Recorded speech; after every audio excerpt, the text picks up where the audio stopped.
Welcome, everyone. This is your friend, the DN What If, here with another exciting fanfiction. Today, we're diving into the story of what if Deku was kidnapped and raised as an assassin? If you enjoy this video, don't forget to hit that like button and subscribe for more fanfiction content just like this. Now, let's get started with the fanfic. 4-year-old Midoriya Izuku happily held onto his mom's hand as they walked the emptying street.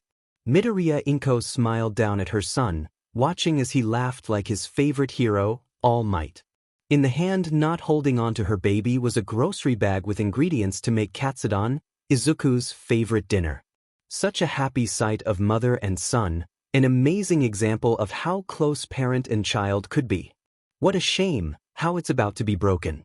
The two Midoriyas didn't notice how the street was void of people, except for one man. He seemed to be covered in shadows. Completely dark compared to the beautiful sunset behind him. He was walking towards the small family like he too had to get home for dinner. The Midoriyas continued walking towards the man, blissfully unaware of their fate. Just before the two could cross paths with the man, he pulled out something silver from seemingly nowhere. A dagger glinted in the dying light. Quicker than one could comprehend, the dagger slashed across the mother's throat. Inko's happy face quickly turned to shock as blood freely flowed from the cut. She gurgled something as she fell over, dropping the bag on the sidewalk. As quickly as the murder happened, her eyes fogged over as the life finally left her body. Her last sight before inevitable death was her baby's horrified face. "Mama!" Izuku shrieked as he fell to his knees next to his mom, not noticing the blood soaking his clothes or covering his skin. "Come on, kid." The shadow man grabbed the back of the green-haired boy's shirt and began to drag him away. "No! Let me go!" "Mommy!" Izuku screamed and cried as the man continued to take him away. He struggled and kicked and fought to be released from his kidnapper, tear-filled green eyes never leaving his mother's unmoving body. "I have plans for you, boy. Big plans." The kidnapper and his prize seemed to disappear with the dying light. The street, once again, looked empty. Nothing but the dead mother, the growing pool of blood, and scattered groceries. The only witness to the murder and kidnapping was a gray tabby cowering under a dumpster. Police tape was the only thing separating the ever-growing crowd and crime scene. Cops and CSI yawned as they investigated the area at 8 in the morning. They had already moved the dead body of the poor woman. The victim is Midoriya Inko. Her husband is Midoriya Hisashi. He works overseas and currently isn't in Japan. She has a 4-year-old son named Izuku. Any sign of the child? No, sir. Search their home and ask any friends in the area. If he isn't there, then file a missing persons report. That boy might be the only witness to the homicide. Yes, sir. That poor boy, he had to watch his mother die like that. He must be so scared. Light filled the pitch-black room as a steel door creaked open. Izuku was curled against a wall, still covered in his mother's blood. "Get up," the man firmly spoke. The green-haired boy didn't move, seemingly not hearing. The man. A scowl appeared on the man's shadowed features. He stomped forward and roughly kicked the boy. Izuku screamed and looked up at the man with tears in his eyes. The man merely scoffed. "Get up." The 4-year-old quickly scrambled to his feet. Sir, where dash?" The boy's question was quickly interrupted by a harsh slap to the face. "Do not speak unless told." Izuku sniffed loudly as tears fell down his face, but he didn't speak. "We'll get rid of that crybaby attitude. It's annoying." The man's eyes searched Izuku, examining every freckle on his body to his very soul. "You will call me master. If you call me anything else, you will be punished. Understood?" Izuku nodded quickly. "Say it." "Wise, master." "You are no longer Midoriya Izuku. From here on out you are sure." "Yes, master." The sound of a slap echoed through the quiet room. "Did I say you could speak?" Izuku violently shook his head. "But you learn quickly, sure." The green-haired boy only looked at the ground. "You're going to learn to kill. The only reason you are alive is to kill. If you do not learn to kill, I will kill you." Izuku only nodded. The man master turned around and calmly walked out of the room. "Follow, sure." The boy quickly followed his master out of the dark room into a dimly lit dojo. Weapons lined the walls. All kinds except for firearms. Here you will learn to fight or die. You will learn how to use all these weapons and to defeat anyone in your way or die. More tears slide down Izuku's face as he looked upon his future. Let us begin, sure. Little Izuku was back in his cell, nursing ugly bruises and cuts. He was curled into a ball and rocking back and forth. My name is Midoriya Izuku. I'm not a killer. I am going to be a hero. My name is Midoriya Izuku. I'm not a killer. I am going to be a hero. My name is Midoriya Izuku. I'm not a killer. I am going to be a hero. The 4-year-old continued to repeat the mantra and rock. 5-year-old Izuku cried out as he slammed into the ground. Never show the enemy you are hurt. Master barked and kicked the boy's side, making him fly into a wall. Another cry escaped his mouth involuntary. Master angrily stalked towards Izuku and stomped on the boy's left arm. A loud crack of bones breaking filled the air as Izuku screamed. Something solid and heavy slammed into Master's back, causing him to stumble and step on Izuku. Ignoring the whimpers of the boy, Master spun around to see what hit him. A red brick laid harmlessly on the ground behind him. Across the room, a pile of the same bricks was unmoving. The dots connected in his head. Master chuckled as he stepped off of Izuku and picked up the brick. It seems like your quirk has decided to finally show itself, sure. Izuku silently cleaned his wounds in the dark cell after Master locked him away. The boy was long used to the darkness and patching himself up. He no longer wore the bloodied clothing Izuku was brought in. The boy now had on black sweatpants, a black t-shirt, and fingerless gloves that are not, you guessed it, black. He no longer wore shoes or socks, being barefoot. Master was so happy at Izuku's quirk that he gave the boy an extra serving of rice in his meal. Speaking of his quirk, Izuku didn't know whether to smile or cry. He has his mom's quirk. Was the universe screwing with him or giving Izuku a pity prize? The green-haired boy always wanted his mom's quirk, even after he was abducted. Something to remember her beautiful smile instead of the lifeless eyes that haunt his nightmares. Now, Izuku remembered her soft hands that combed through his dark green hair. Her voice that sounded like angels singing. Or her gentle smile. But he also thought of the cold and pale body. The gurgle as she choked on her own blood. The warm, sticky red liquid that pooled around them. Izuku pushed away the rice and took a swift chug of the tea. Master would surely be angry about him wasting food, but Izuku couldn't bring himself to care. He curled up into a ball and began to rock back and forth. My name is Midoriya Izuku. I'm not a killer. I am going to be a hero. He continued to chant the mantra that kept him sane. 10-year-old Izuku deflected a punch meant for his face and leapt back. He held out a hand and a katana flew into his hand. Master laughed and pulled out 2 daggers. He rushed forward and the sounds of blades clashing echoed. Sure pushed back and kicked out, hitting Master in the stomach and causing him to stumble back. The boy quickly rushed at the opening and held the katana to Master's throat. There was a still silence before sadistic laughter filled the air. Sure emotionlessly pulled the katana away from Master's throat and bowed his head to the ground. You are ready. Master snapped his fingers and a man in complete black clothing and mask walked into the room. Sure kept his face blank. It was not unusual for Master to bring in more people for him to fight.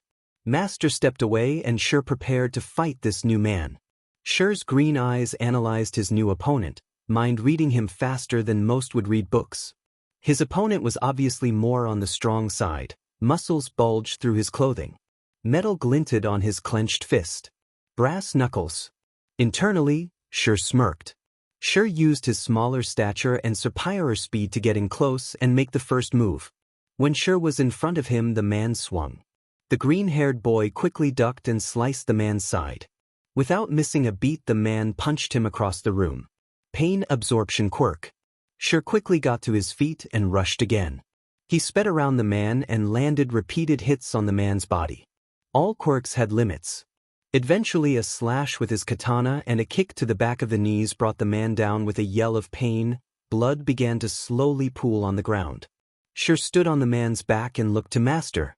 Master was smiling proudly at him. Izuku wanted to cut it off his face. Well done, sure. Him. What? That wasn't the deal. The man stuttered and tried to get up. No. Silence filled the room. What? Master snarled. I won't kill him, Izuku whispered, not looking at his master. Sure. No. The punishment voice. Kill him. Izuku pushed through his fear and tossed the katana across the room. I won't kill him. Master snarled and stormed forward.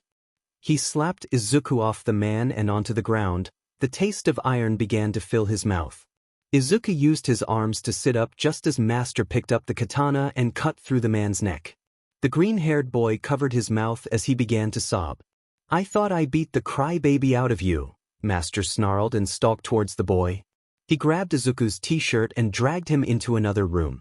A furnace gave the room a gentle glow. Master ripped the shirt off of Izuku, revealing his upper body to the hot room. Master grabbed the handle of a metal poker and took the tip out of the fire. It was glowing a orange color. Izuku realized what was going to happen. I will bring more people for you to fight and kill. Every time you refuse to kill, I will do this. Master pushed the heated pike against Izuku's back. The green-haired boy screamed as his skin burned at the heat of the pike. The pain and screams lasted a few seconds before Master removed the pike and put it back into the fire. Izuku collapsed onto the ground and sobbed. I will be back to bring you to your cell. Think about your future choices. Master's footsteps slowly grew distant. When he couldn't hear them anymore, Izuku curled up into a ball. My name is Midoriya Izuku. That I am not a killer, I am going to be a hero. Tears slowly began to slide down the boy's cheeks as he recovered from the branding on his back. Someone, please, save me. Well then. Izuku took a deep breath and looked up at the dark ceiling with tear-filled eyes. Eyes that were changing. Hardening. Sharpening. I'll just have to adapt and survive. Aizawa Shoyuda, or Pro-Hero Eraserhead, would like to believe he is a rational man. So when he was requested to be in a small raid of a possible villain hideout, he accepted and linked to his sleeping bag.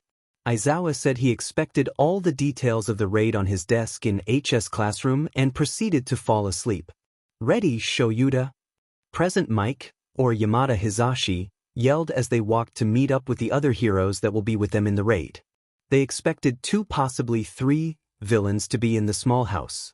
It is suspected that the assassin villain, Shadow, will be there, and it's very important that they get him off the streets. He is responsible for multiple deaths, mostly being heroes or politicians. The heroes assigned to the raid are Eraserhead, Present Mike, Ectoplasm, and Endeavor. 3 famous heroes and an underground one. Let's get this over with, Endeavor growled and stormed towards the old splintering door. With a flame-covered fist, he punched the poor thing down and stomped in the dark.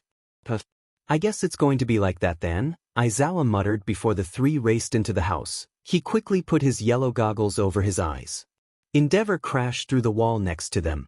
So, they thought 4 heroes would be enough? Shadow gave a disapproving sigh. It is like they have learned nothing from my past battles. Aizawa activated his quirk, with it his hair and capture weapon levitated. Shadow smirked and 2 daggers appeared in his hands. He rushed towards the 4 heroes. The fight was long and tiresome, both sides experiencing injuries.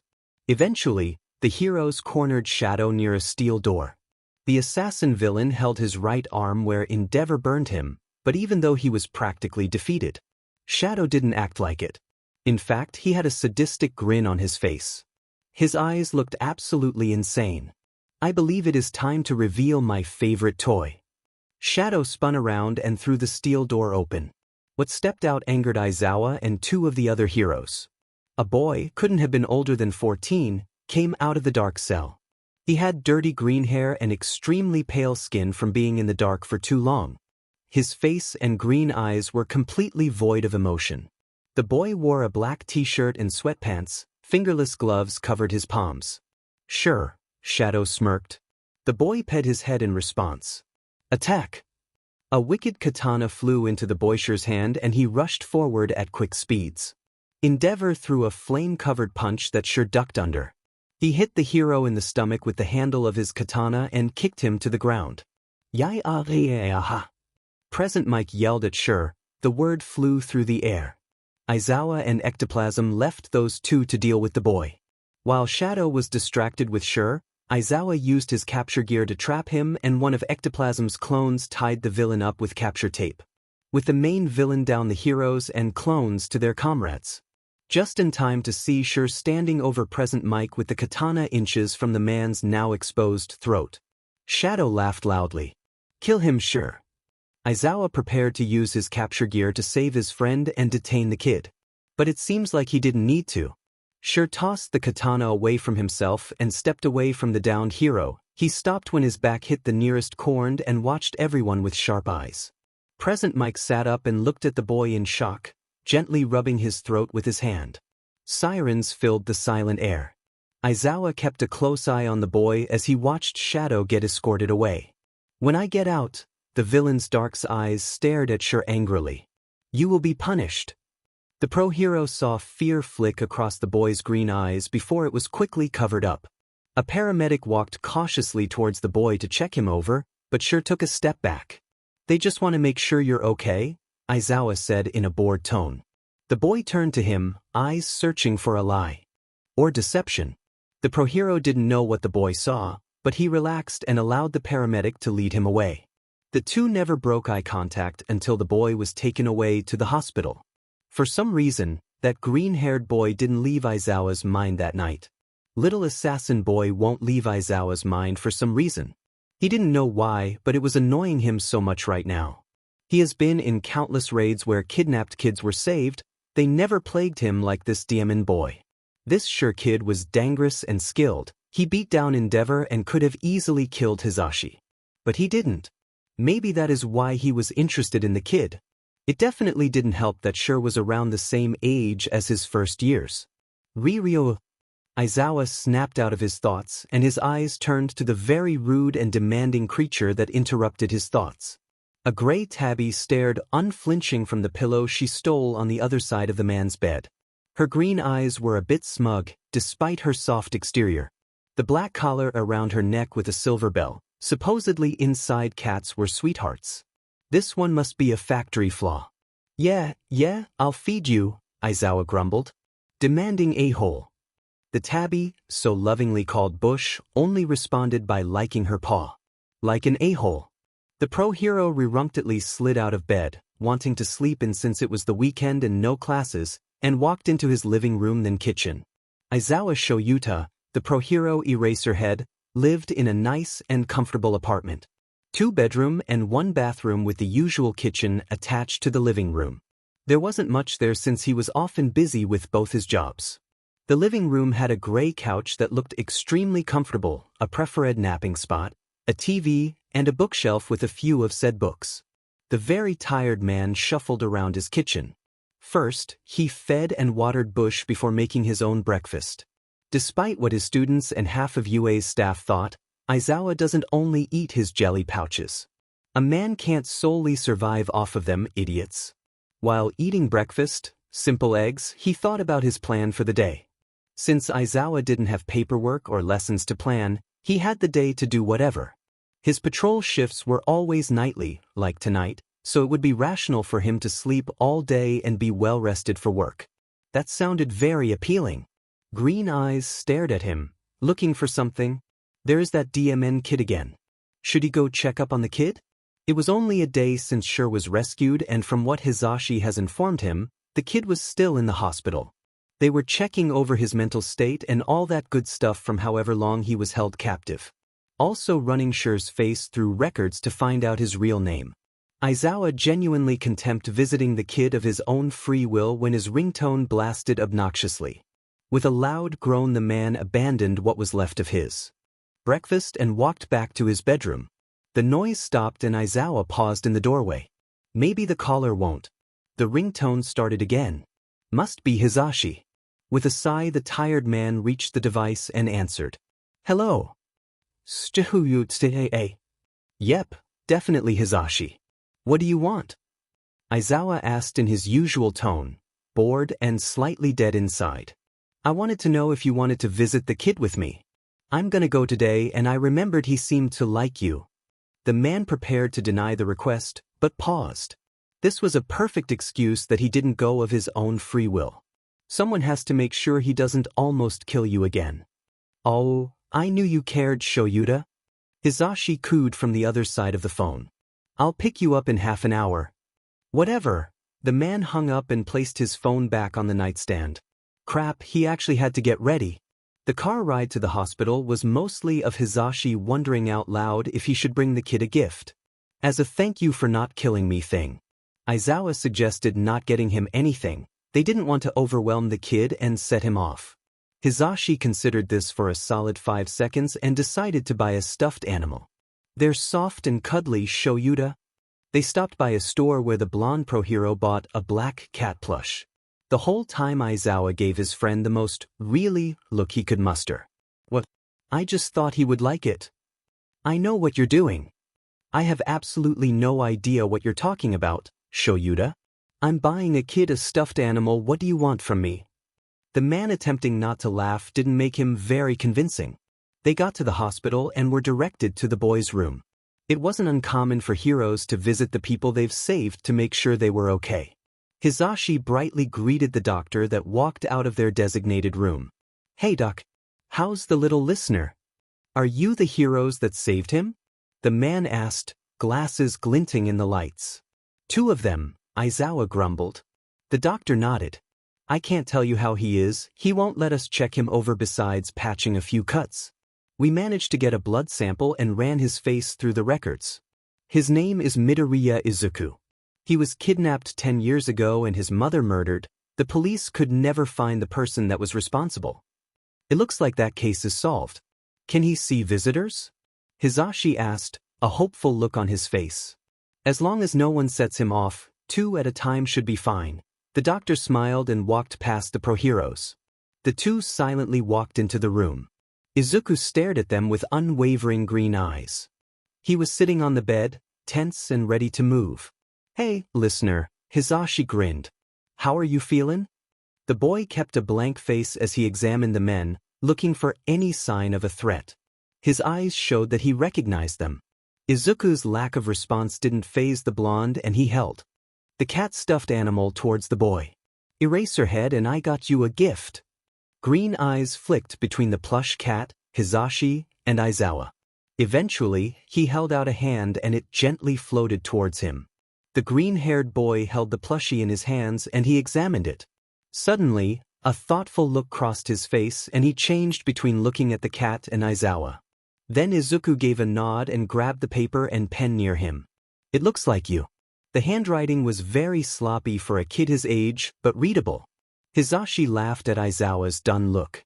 Amusement appeared in Izuku's eyes and a tiny smile flickered on his face. You're pretty smart, Izuku. And have a cool quirk, the blonde man complimented the boy. Said boy paused at someone saying his name and for a moment the heroes thought they set him off. Then Izuku relaxed. Throughout the rest of the visit Aizawa noticed plenty of things about Izuku.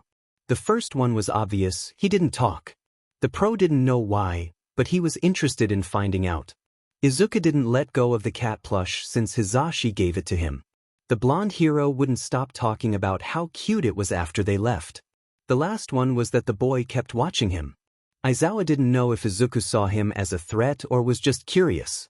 It didn't irritate him on the fact the kid was watching him, it was because he didn't know why. Maybe Aizawa would visit again soon. Maybe he could also snag a few hours of sleep before his shift. Izuku watched the 2 pro-heroes leave, a little bit of sadness hit him, but he didn't show it outwardly. Once the door closed he looked down at the stuffed cat in his lap. The green-haired boy hadn't had a stuffed animal since he was little, before Master took him. They were mostly green bunnies or All Might plushies, but still stuffed.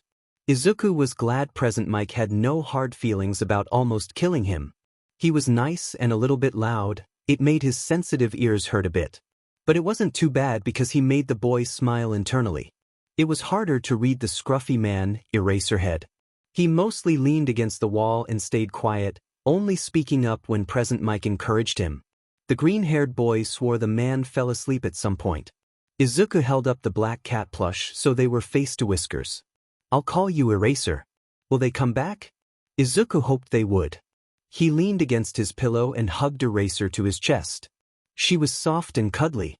I've heard that Yamada and yourself have been visiting a certain Midoriya Izuku, Nezu brought up when they were alone in the teacher's lounge.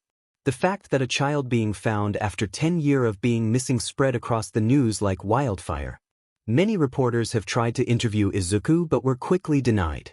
Almost everyone in Japan knows about the once missing Midoriya. Yes, Aizawa confirmed slowly, suspicious. What was the mouse bear creature planning? I would like to meet with him. The tired-looking man turned to his boss with a raised eyebrow. Nezu has never been so outwardly interested in a kid before, a kid that isn't a UA student. All of his instincts were screaming at the glint in the mouse bear's eyes. I'm planning to visit after classes today, Aizawa sighed, leaning against the wall. Hizashi had to do his radio station, so I was going to go alone. Perfect. Nezu grinned and walked out of the lounge. We'll meet again after classes then. With the door closing, a thought crossed Aizawa's mind. What the hell did I just agree to? He needed more coffee. Izuku looked up from his notebook, a gift from Hizashi, as the door to his hospital room opened. He inwardly gave a tiny smile as Aizawa walked in and closed the door. Hi, the green-haired teen signed. Present Mike and Eraserhead, or Hizashi and Aizawa is what he was allowed to call them now, have been visiting Izuku for weeks.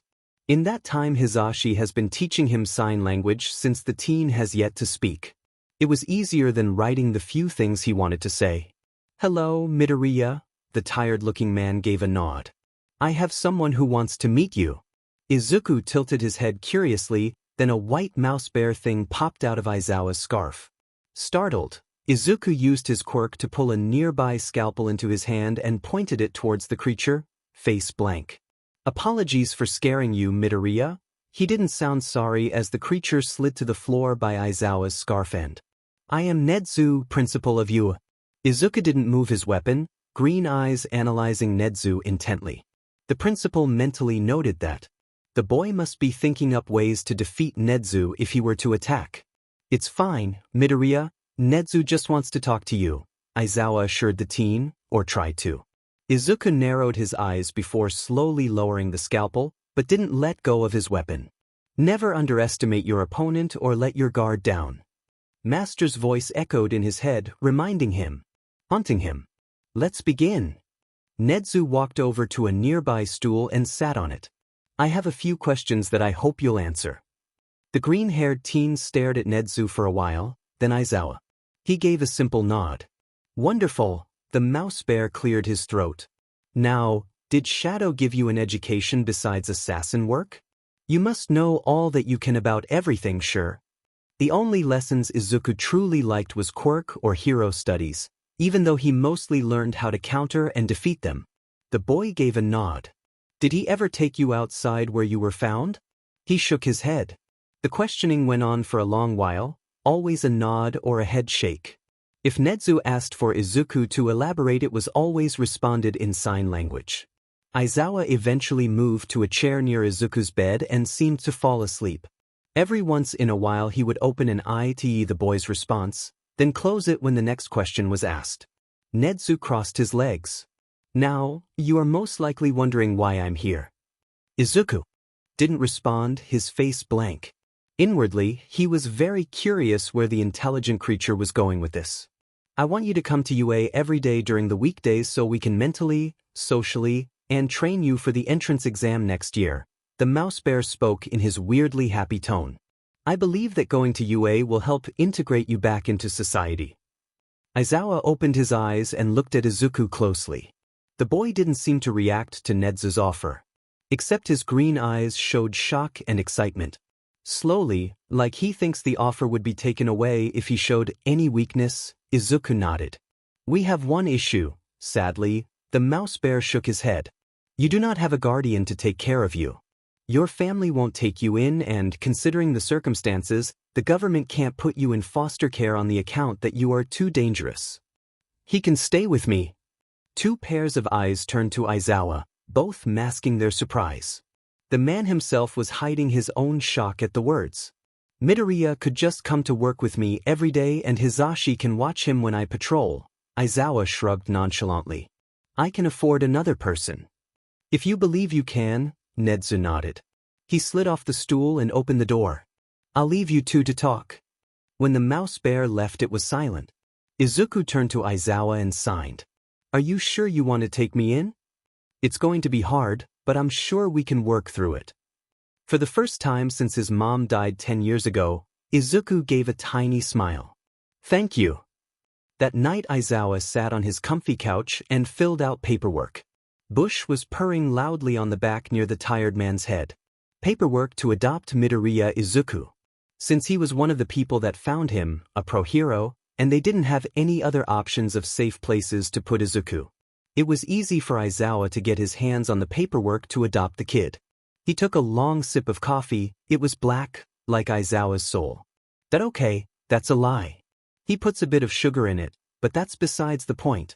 You're going to have to deal with another human, Aizawa told his cat, who just whacked his face with her tail. Riao. You're a little a-hole and I hope you know that. Riao. The man opened his mouth to retort when his phone went off, blasting some kind of meme song. Hizashi. Aizawa picked up the device and answered it. Yes. He quickly moved the phone away from his ear for the inevitable yell. When he was sure the yelling stopped, Aizawa put the phone back against his ear. Are you done? You didn't tell me you're adopting Zuzu. I sent you a text. I'm adopting another stray. I thought you meant another cat. I'm adopting Midoriya. Now you tell me. And I have the paperwork right here, almost finished. Hizashi gasped loudly. I'm going to be an uncle. Speaking of uncle duties, can you watch him when I go on patrols? Aizawa took another sip of coffee. It was lukewarm by now. Of course, Shoyuta. But what about during the day? Nedzu wants Midoriya at UA so we can help him get back into society and, possibly, get him to take the entrance exam next year. Do you think he would be prepared for that? It'll take more than a year to help with half the problems Zuzu could have. Aizawa sighed and rubbed his face. All we can do is help him. Midoriya has to work for it himself. He has already accepted our help, and that's the first step. I'm going to buy him so many stuffed animals. Hizashi, you're going to spoil him. Good. Hizashi. I'm going to get him a green bunny next. He reminds me of a bunny. And Eraser could use a furry friend. Who's Eraser? The tired man raised an eyebrow. The cat I got him. Aizawa was silent for a moment. Shoyuta? He named it Eraser?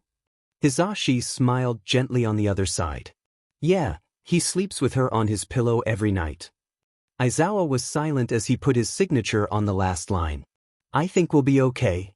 First things first, Midoriya needed clothes that weren't what he was found in or hospital issued. So after around 5 cups of coffee, Aizawa finally went out to a clothes-buy store that sold a variety of clothing.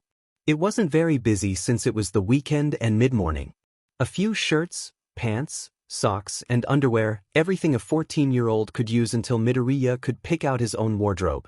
Aizawa tried to get some lighter-colored clothes because the kid might like bright colors better, but the only thing he got that would be considered lighter was a green hoodie. Even then, it was a bit on the darker side. Just before the man could reach checkout, a pair of bright red sneakers caught his eye. He didn't know why, but he grabbed a box. Once he paid for everything, Aizawa went straight to the hospital, ready to pick up his new charge. Izuku walked out of the hospital room bathroom and looked down at himself. He decided to wear a pair of black sweatpants, the green hoodie, and the fingerless gloves he was found with. It was oddly comfortable to have them cover his hands. His ruined hands. Looking a lot better, kid, Aizawa commented as he handed over the red shoes. Izuku silently took the sneakers and slipped them on. He stared at them in slight awe. The last time he wore shoes was when he was 4. Master took his old pair with Izuku's old clothes, and the boy had been barefoot ever since. With the rough training, strong calluses had developed on the bottom of his feet, making his feet tough and dry. Just tie them and we can go. The mute teen snapped out of his thoughts and looked at his new guardian, then his shoes, and back to Aizawa. His ears a bit pink. I don't know how, Izuku shyly signed. The tired-looking man raised an eyebrow. You don't know how to tie your shoes? Izuku avoided eye contact by pulling eraser to him and stuffing, pun not intended, her in the bag with the rest of his. So, Aizawa sighed. Sit on the bed and I'll show you. The teen eyed him suspiciously, but slid to sit on the side of the hospital bed. He watched closely as his new guardian got near and kneeled down to reach the laces. The off-duty pro-hero was tense as he began to tie the right shoe, making sure Izuku could see what he was doing. The teen hadn't let anyone besides a few medical professionals this close to him, always striking out at those that he didn't want near him. One pushy doctor found out how good Izuku's right hook was. Now here was Aizawa, face-perfect kicking distance. Now there was Izuku, only watching closely and not kicking the man's face. A big step forward. Aizawa finished the right shoe and looked at his charge. You watched what I did, right? A nod. Now you try with the left. The tired-looking man stood up as the green-haired teen rested his left foot on the bed and began to tie the shoe. If you do not copy this technique perfectly, you will be punished. Master's voice spoke clearly in his mind. Izuku pulled his hands away from his knot and looked at his guardian for approval. Aizawa examined the slightly sloopy knot, but gave a nod. Good job, kid. The fear of being punished quickly left the mute boy and he got off the bed, grabbing the bag with his stuff. Aizawa led him out of the room and into the waiting area, where he had to sign the release form before the two left. The tired-looking man opened the passenger door for Izuku, making sure he was completely in before closing the door. Quickly getting into the driver's side. Buckle up. Izuku watched as Aizawa buckled his seatbelt, then copied the movements exactly. Monkey see, monkey do. Noted. The man thought as he started the car and pulled out of the parking spot. The drive was silent. Izuku spent the whole time staring out the window with hidden awe, looking at anything and everything. His face was smashed against the window and his breath fogged up the glass slightly. Part of Aizawa wanted to tell the kid to stop dirtying up the window, the other part of him wanted to leave the kid to look at the outside world he was denied for so long. The tired-looking man turned his eyes back to the road. There were so many bright colors and people. Was that a doggy? That looked like a doggy. Guess. There's another doggy. Izuku mentally described what he was seeing to himself. His green eyes seemed to sparkle. His hospital room didn't have a window and he wasn't allowed outside of his room. The sky is so pretty. And clouds were like how he remembered them, but fluffier. Was that the sun? It's so big. And yellow. And bright. The sun made his eyes hurt. The mute teen blinked his eyes rapidly and used a hand to gently rub one. Right, Mom told him not to look at the sun directly because its rays will burn his eyes. Was there a quirk that allowed the user to look directly at the sun without burning their eyes? Maybe Izuku could ask Aizawa later. Never take your eyes off. Your opponent. Master's voice snapped at him. Izuku discreetly looked at his guardian, who was completely focused on driving. Aizawa wasn't his opponent though, right? The tired-looking man hasn't shown any intention of hurting him, if his body language matched his intentions. Though, the mute teen could remember multiple times where Master seemed like he wouldn't hurt Izuku. Except the moment the boy would let his guard down, Master would beat him. Never let your guard down, sure. That's how you die. Funny thing, letting his guard down was what got Master captured. By Aizawa. But that would make Master his enemy, his opponent. Izuku continued to stare out the window as he moved his elbows to rest on the door handle. Suddenly, a loud noise filled the car as the window opened a crack. The mute boy violently jolted back and his eyes turned wild, hands up to fight. Wow, hold on. Relax, Midoriya. The noise disappeared and a familiar voice told him to breath. Taking a slow, deep breath. Izuku used his quirk to pull Eraser into his arms, and with the voice Aizawa the boy eventually calmed down. He looked up at his guardian, who had pulled into a parking lot and watched him, tried to calm him. He asked the first question on his mind. What happened? You accidentally opened the window, the noise of the air scared you, Aizawa calmly explained. It's okay, kid. It's gone. Izuku turned back to the window, it was closed. Aizawa must have rolled it back up. Very cautiously, he reached out a hand and pressed the closest button. With a not as loud noise, the window rolled all the way down. Izuku curiously tilted his head and looked at his guardian for an explanation. The corner of Aizawa's mouth twitched up slightly. When we're driving with the window down it makes that noise because we're going pretty fast, and with the aerodynamics, or whatever, of the car that it's really hard to explain, we can look it up later. Izuku looked a bit unsatisfied, but nodded and closed the window. With an almost silent chuckle, Aizawa pulled out of the parking lot and back onto the road. The green-haired teen returned to looking out the window, this time with Eraser looking out with him.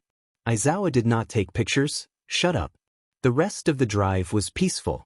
Aizawa opened his front door and held it open, beckoning his charge in with a flick of his head towards the inside of the apartment. Once the kid entered, he closed the door behind himself. This is my apartment. It isn't much, but it's cozy. The tired-looking man gave a quick tour, the living room and kitchen, bathroom, and both bedrooms. This is your room. You can decorate it however you want. Aizawa led Izuku to what once was the guest bedroom. There wasn't much. Just a bed, dresser, and desk. The desk was under the only window, which had white curtains covering it. The bed was in the corner across from the desk with the dresser at the foot of the bed. A familiar gray tabby laid in the middle of the Riao. Izuku stared at Bush, who returned the favor. Aizawa chuckled. That's my cat, Bush. You might have to share your room with her because she believes she owns everything. Izuku crept slowly towards the bed and set his bag on it, eyes never leaving the cat. Remember, Izuku, his mom's gentle voice filled his head with warmth. Let the animal smell you first. If it doesn't attack you, then you can pet it. Slowly, the mute teen held his hand out to the feline.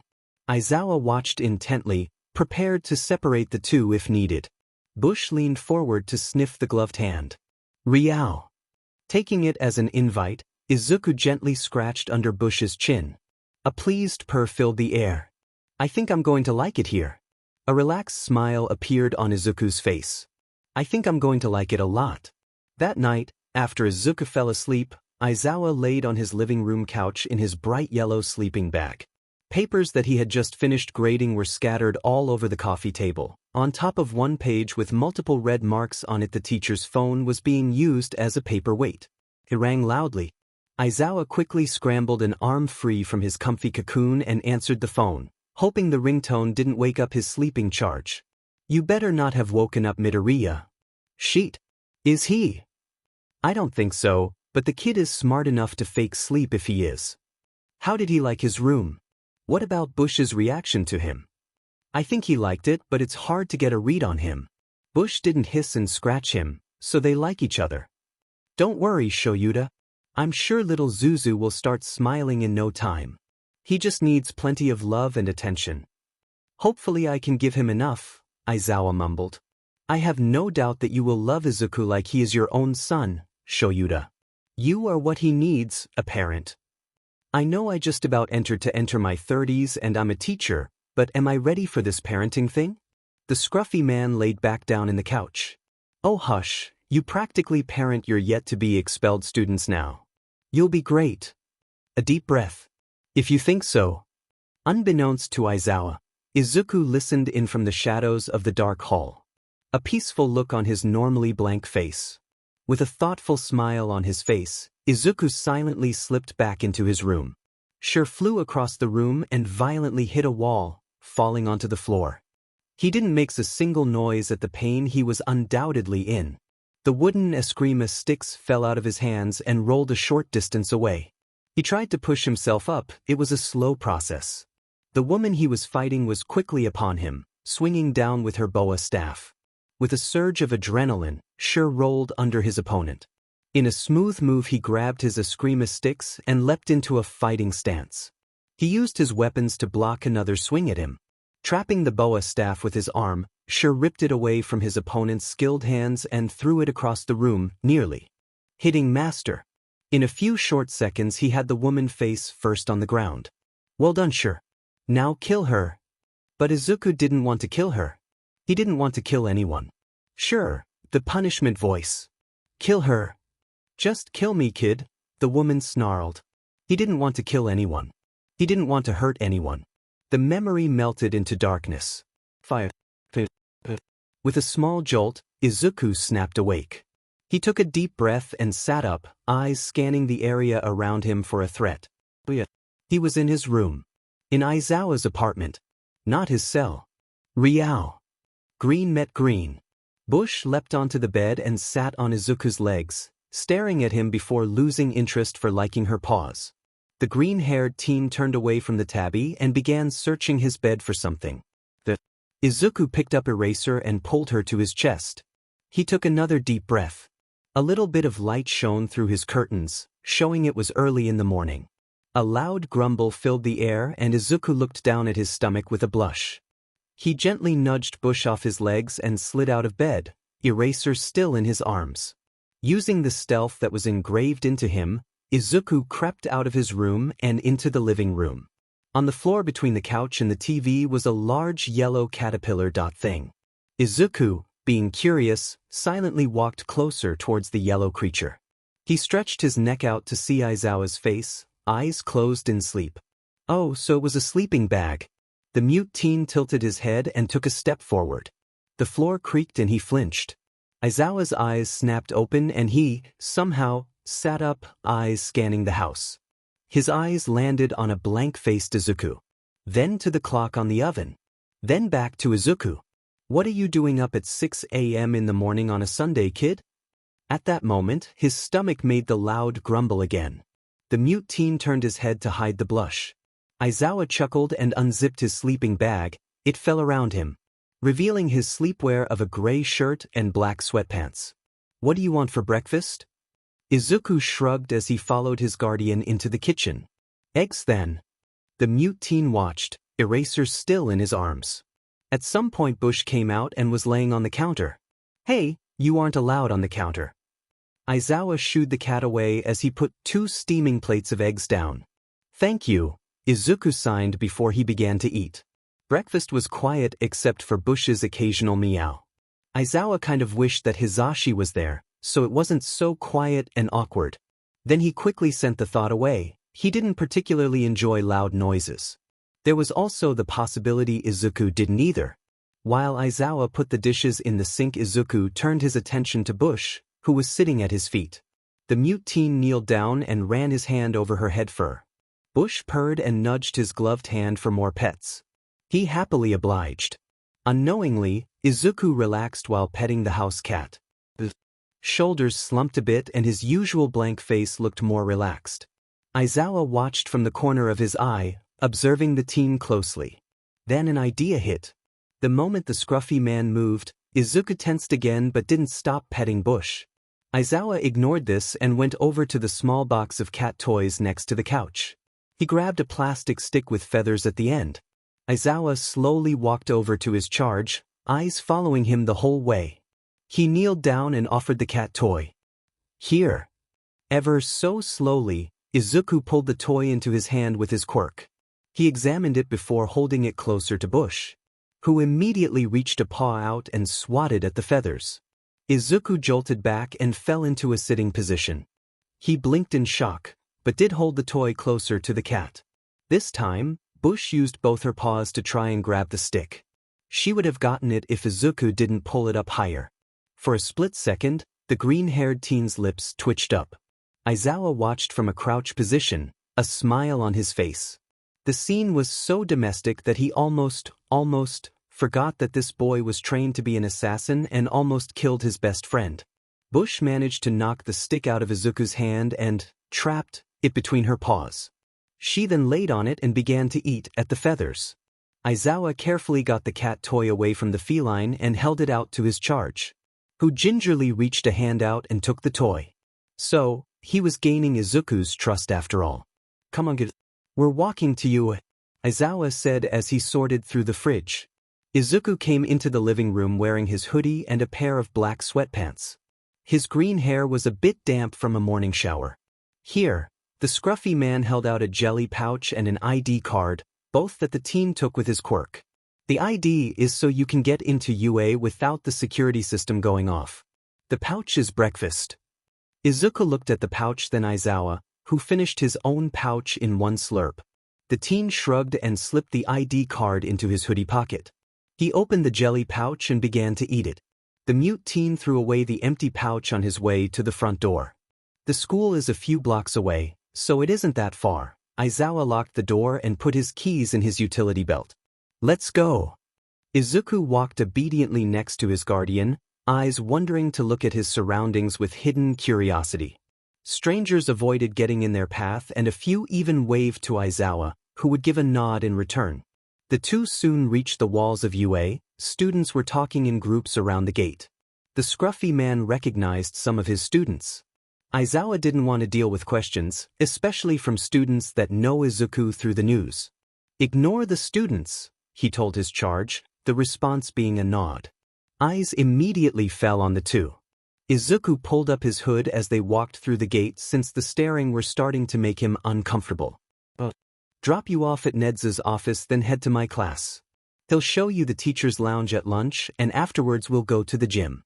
Izuku nodded and took his hood off once they entered the building. They walked into a less occupied hallway. Aizawa stopped at a door that had "Principal's office" on it and knocked. Come in. A familiar cheerful voice spoke up on the other side. The scruffy man gave a nod to his charge and walked back down the hall. Izuku watched his leave before opening the door. Greetings, Midoriya. Come in and sit down. Izuku slipped into one of the chairs in front of the principal's desk, eyes glued onto said creature. Nedzu never showed any discomfort at the teen's never-ending stare, wearing his bright smile. How can one smile like that for so long?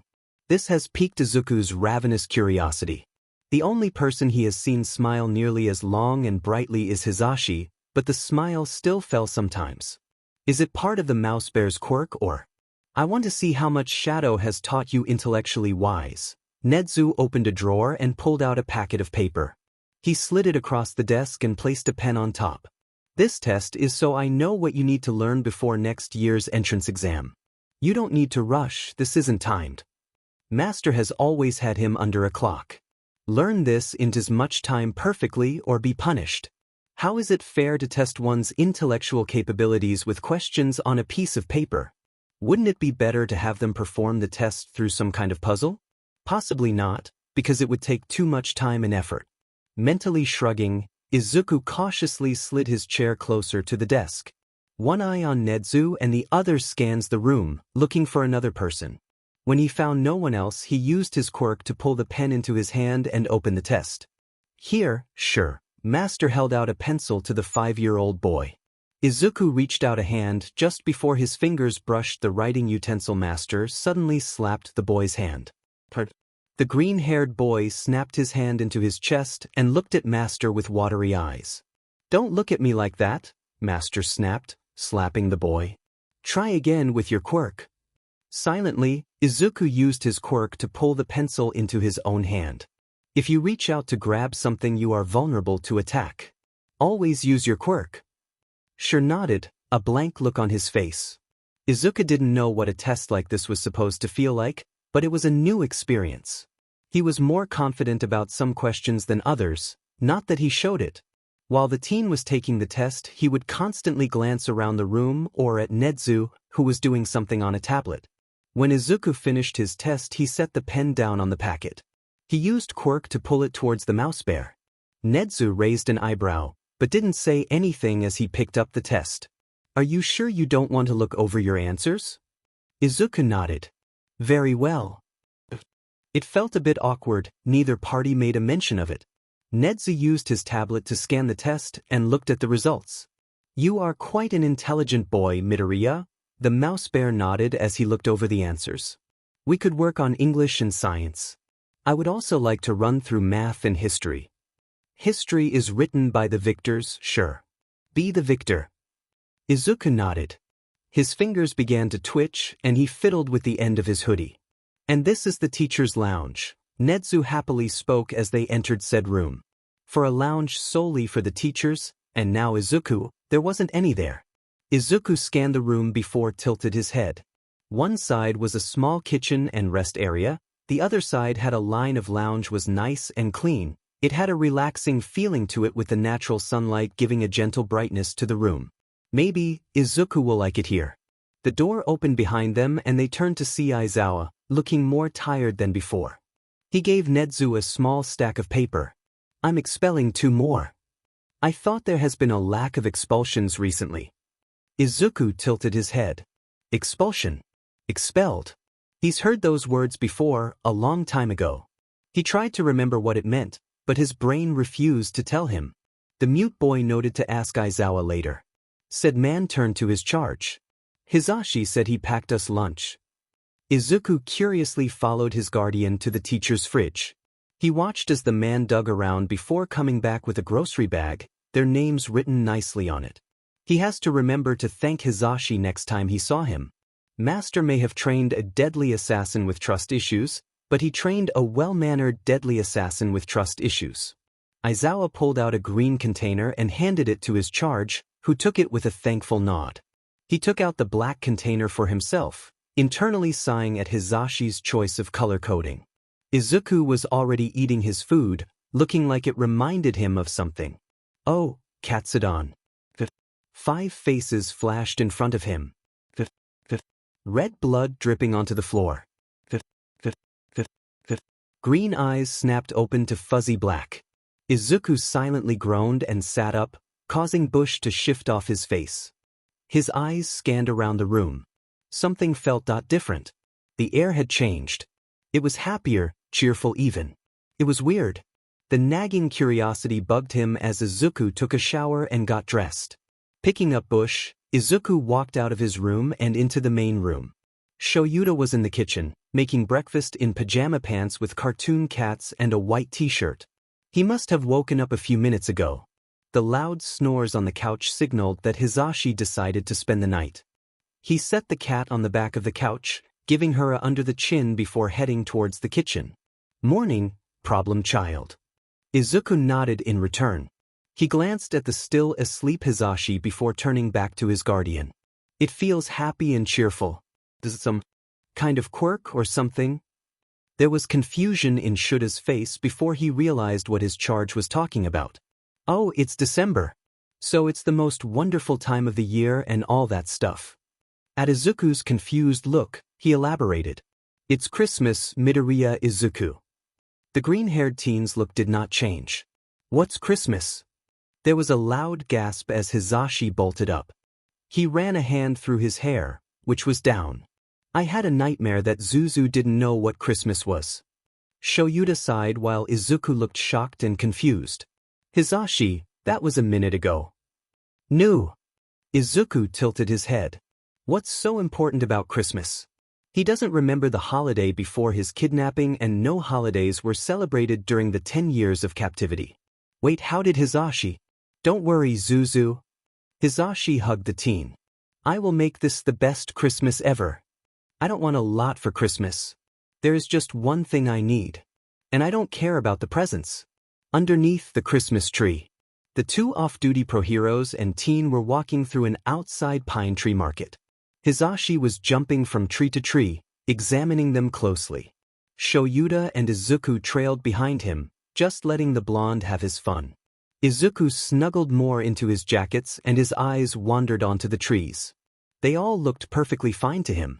The strong smell that the pine trees were letting off was extremely welcomed as he took a deep breath. This is the first he has seen a pine tree in years. There was a scream and a loud thump. Izuku snapped his head up. A particularly large pine tree had fallen on top of Hizashi, only his hair was visible. Shoyuta was laughing, a hand on his gut. An amused smile appeared on the teen's face as his uncle figure stuck a hand out from under the tree, pointing at said plant. I vant that's one. Shoyuta took a deep breath. I love this tree. Izuku swept up the pine needles on the apartment floor as the adults bickered over putting the tree in the tree stand. To the left. No, the right. Left. Izuku dumped the needle into the garbage can, quickly putting the broom and dustpan away. Perfect. He walked over to the tree as Shoyuta sat up and gently shook the tree, making sure it was firmly in the stand. Time to decorate. Hizashi dragged out a medium-sized box and opened it, revealing tree decorations. 20 minutes later, Shoyuta was glaring at a snickering Hizashi. He was covered in flashing lights and silver tinsel. Like adding salt to a wound, Izuku hung 2 red ornaments on his guardian's ears, earning a surprised look then a glare. I thought I could trust you. Izuku picked up Bush as she tried to climb the now finished tree. Oh no you don't, silly kitty. You'll look cute in this, Zuzu. The green-haired teen turned around just in time for a red Santa hat to be stuffed on his head. Izuku shifted Bush into one arm and adjusted the hat into a comfortable position. Once finished he held the cat with 2 hands. Again. 3 camera flashes went off. Bush, no. The black cat glanced away from the tinsel she was chewing on. She bolted away as Shoyuta ran over and picked up the fallen tinsel.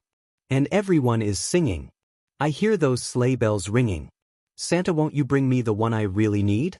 Won't you please bring my baby to me? Shoyuta groaned. Why here?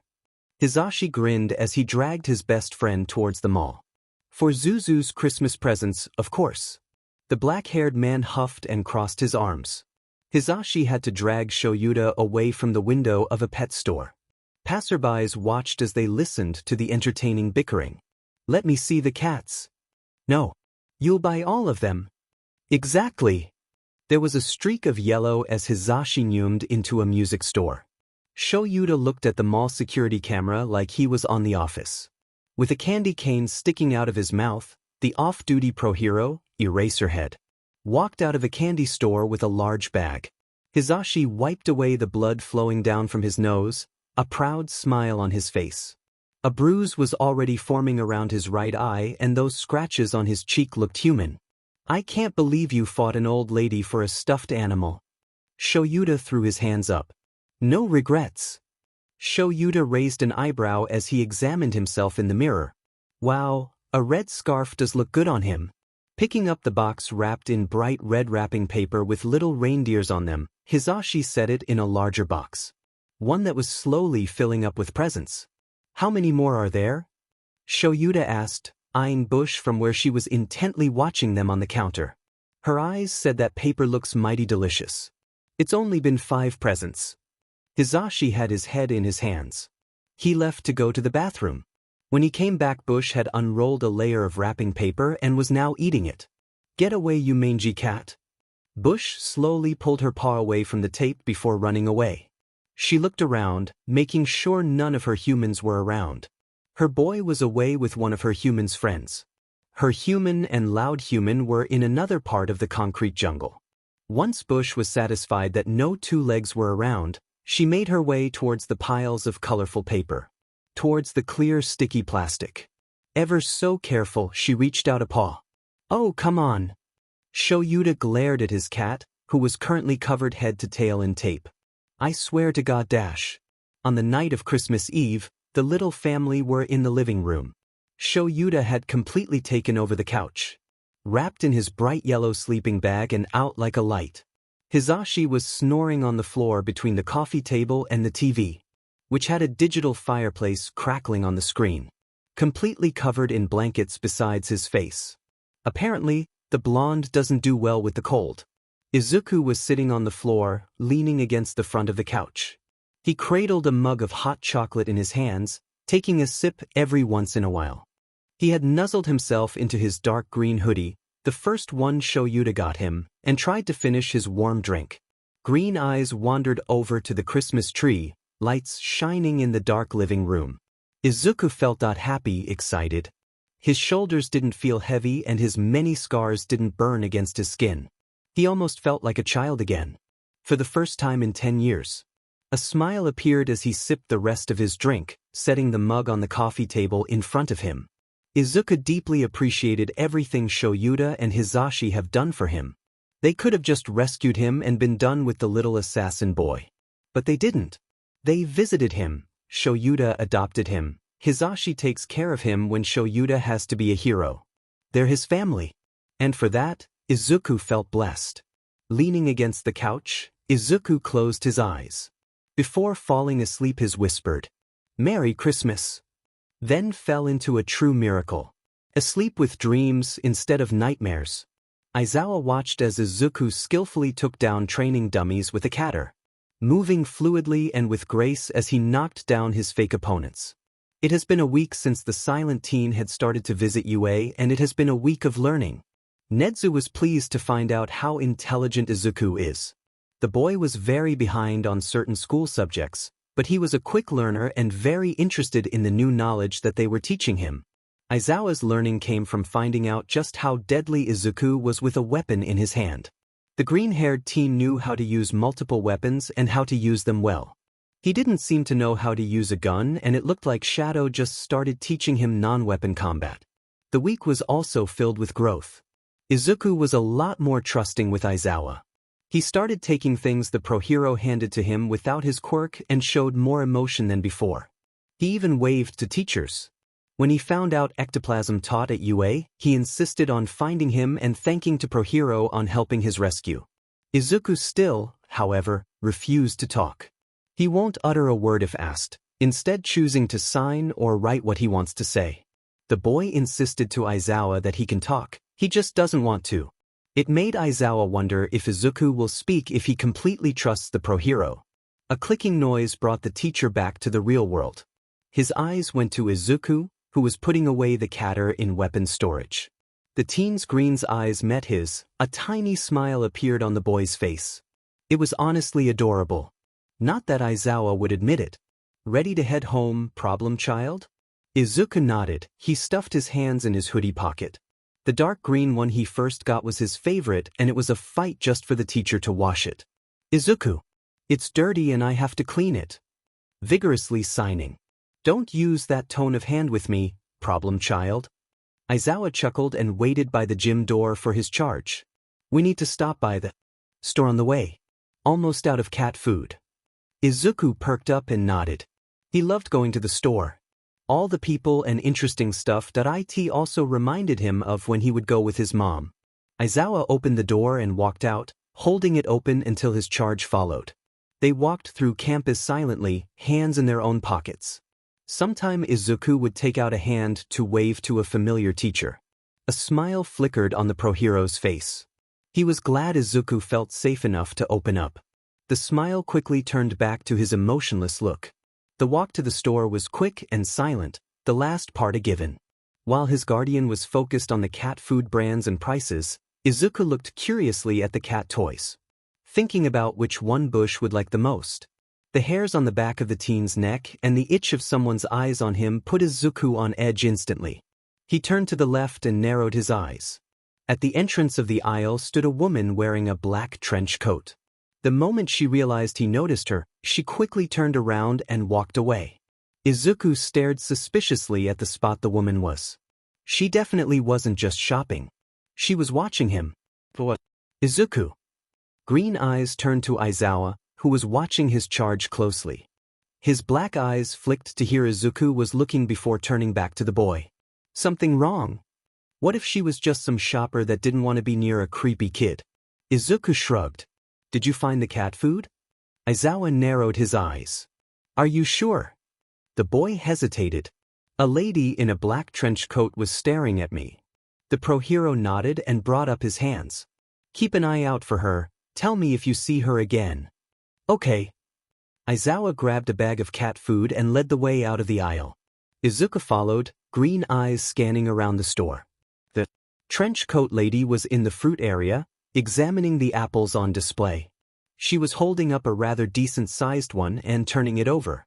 Izuku sped up in his steps until he was side by side with his guardian. He grabbed a black sleeve and tugged it gently. When Aizawa's black eyes turned to him, the green-haired teen turned his head towards the lady.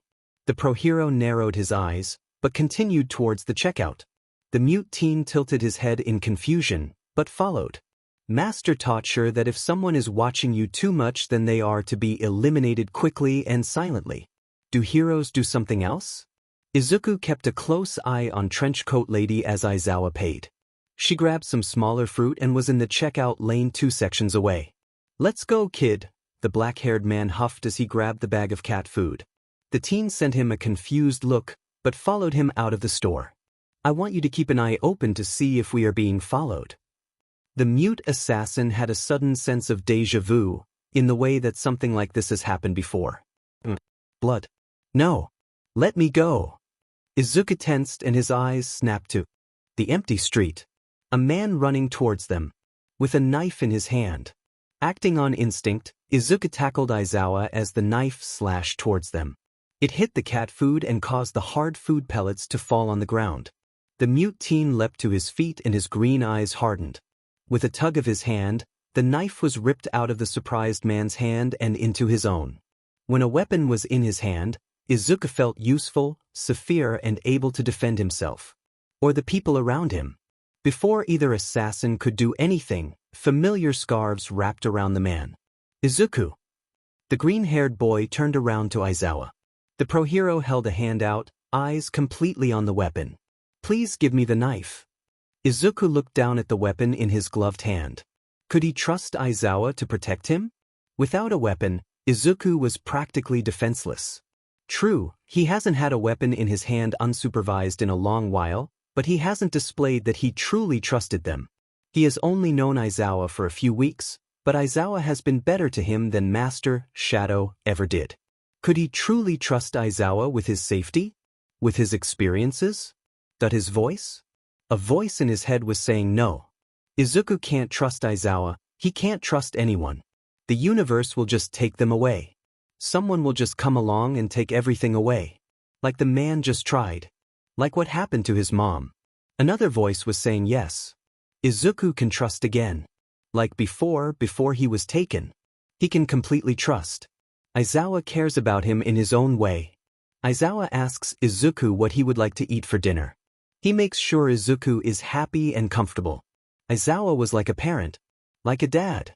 Green eyes found black. Izuku flipped the knife so he carefully held the blade in his gloved hand. He slowly and carefully put the handle in Aizawa's outstretched hand. The pro-hero searched the teen's eyes before nodding. Thanks, kid. When the police finally got to the scene, Aizawa gratefully handed over the would-be killer and the knife. Izuku stuck close to his side while they were whisked away to the police station for questioning. The pro-hero doll fully explained what happened and only slightly complained when they told him that the cat food was going to be used as evidence. It earned a quirk of a smile from this charge. Think we should stop at the store tonight, or tomorrow? He asked while looking out the window to the setting sun. He could make a quick stop after patrol. Izuku shook his head. Let's just go home. Aizawa raised an eyebrow, but nodded. Let's go home. That night Izuku laid in bed, staring at the ceiling. Eraser was hugged to his chest and Bush was asleep curled up near his feet. He could hear Hisashi snoring loudly on the couch, but that wasn't who he was listening for. The front door creaked open then was gently closed. Izuku listened as Aizawa shuffled around the kitchen then moved down the hall. They stopped in front of his door and it opened a bit wider. Riao, Bush yawned to seeing Aizawa peeking into the room. The man nodded to the cat and, with one more glance at a sleeping Izuku, slid back into the hall. Izuku had a sleepy smile on his face as his eyes blinked shut. Night, Shoyuda. His hands turned the cellular device over, green eyes analyzing every inch of it. It was a smartphone, just like Aizawa's except his had a black case while this one had a green case. Izuku looked at his guardian with his eyebrows raised curiously. It's so you can contact me or any of the UA staff wherever you are, Aizawa explained, raising an eyebrow. With this school year being almost over, you'll have to train for the entrance exam and I'll have to attend meetings. So I want to be able to get a hold of you quickly. The green-haired teen nodded. He looked back down at the device and started scrolling through the apps, noting what they do and where they are. You can put a password or screensaver on them, but I want to know what your password is. Izuku was confused on that, but shrugged. It's not like he had anything to hide. How do I set up a password? Just because he was fine with Aizawa going through his phone doesn't mean he wanted anyone else to get into it. Said man leaned over in his sleeping bag so he can see the screen. Go into settings. Aizawa led Izuku through the app until they reached the number keyboard where they typed the password. Now you can put in the number combination you want to be your password. The mute teen tilted his head as multiple different number combinations filled his head. He wanted the password to mean something, so that narrowed it down to dates. But he didn't want something too over the top. Maybe the date he was rescued? Most people do their birthday or the birthday of someone close to them, Aizawa suggested when he saw the conflicted look on his charge's face. Izuku perked up as an idea hit him and slowly typed the date, making sure his guardian could see it. It was simple enough and it meant something. Whose birthday is it? The pro-hero asked. The teen gave a sad grin. My mom's. Scrolling through the news, Izuku slowly ate a jelly pouch. He was waiting in the teacher's lounge for his guardian. Normally, he would have gotten started on homework Nedzu assigned, but the teen finished it early. So now he was learning about the latest hero achievements. Well, he was until Hisashi kicked open the door and made him choke on some melon-flavored jelly. Hey, Zuzu. The loud man grinned as Izuku dislodged the jelly.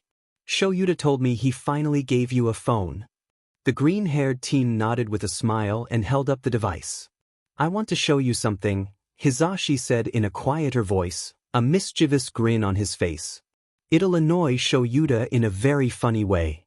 Izuku tilted his head curiously. What is it? Ever heard of memes? Wait, stop. Izuku paused the throat punch he was about to deliver to the training dummy. He innocently turned to his guardian, head tilted as if to ask, what did I do? Aizawa really hoped his eyes were lying to him. What did you mouth to the dummy? The teen looked confused, but signed what he did, in fact, mouth only a few seconds ago. Did you call the dummy a lemon-stealing ware? Izuku brightened. Hisashi showed me some funny videos on the internet and dash. I'm going to murder Hisashi dash. Aizawa yawned as he walked into the police department. His eyes scanning the officers before landing on a familiar man. Detective Tsukachi, the pro-hero dully called out as he walked towards the man. Tsukachi Naomasa turned around and gave Aizawa a nod. Hello, Eraserhead, I know you have to get home soon, so I'll make this quick. I have a few hours before my problem child sitter has to leave. Aizawa followed the detective to the man's cluttered desk. I called you here because we finally got the assassin to talk. The one that tried to kill me? Detective Tsukachi nodded as HR pulled out a stack of papers and handed them to the pro-hero. These are the transcripts of his interrogation. Aizawa raised an eyebrow at the unconventional way of getting information, but started reading. When he moved to the second page, his eyes widened. Is this correct? The detective seemed to know what he was asking about. Yes, word for word. The black-haired man sighed, pushing blooming anger down, and set the papers down. Shadow sold Izuku, but to who? The lights in his room were bright compared to outside as Izuku stared down at his phone. A memory of his happier days came to the front of his mind. Remember, Izuku, if you are in trouble and can get your hands on a phone, the second thing you do it, call me. Okay? She slowly told him a long number combination. Her voice rang clear as day in his ears. Repeat it with me, honey. I want you to remember it. He mouthed the numbers as he robotically typed them into his phone. Make sure to press call for the phone you are using to connect to mine. Like this, mommy? His fingers pressed call and he held the device to his ear. While waiting for the call to connect, he felt a sense of foreboding.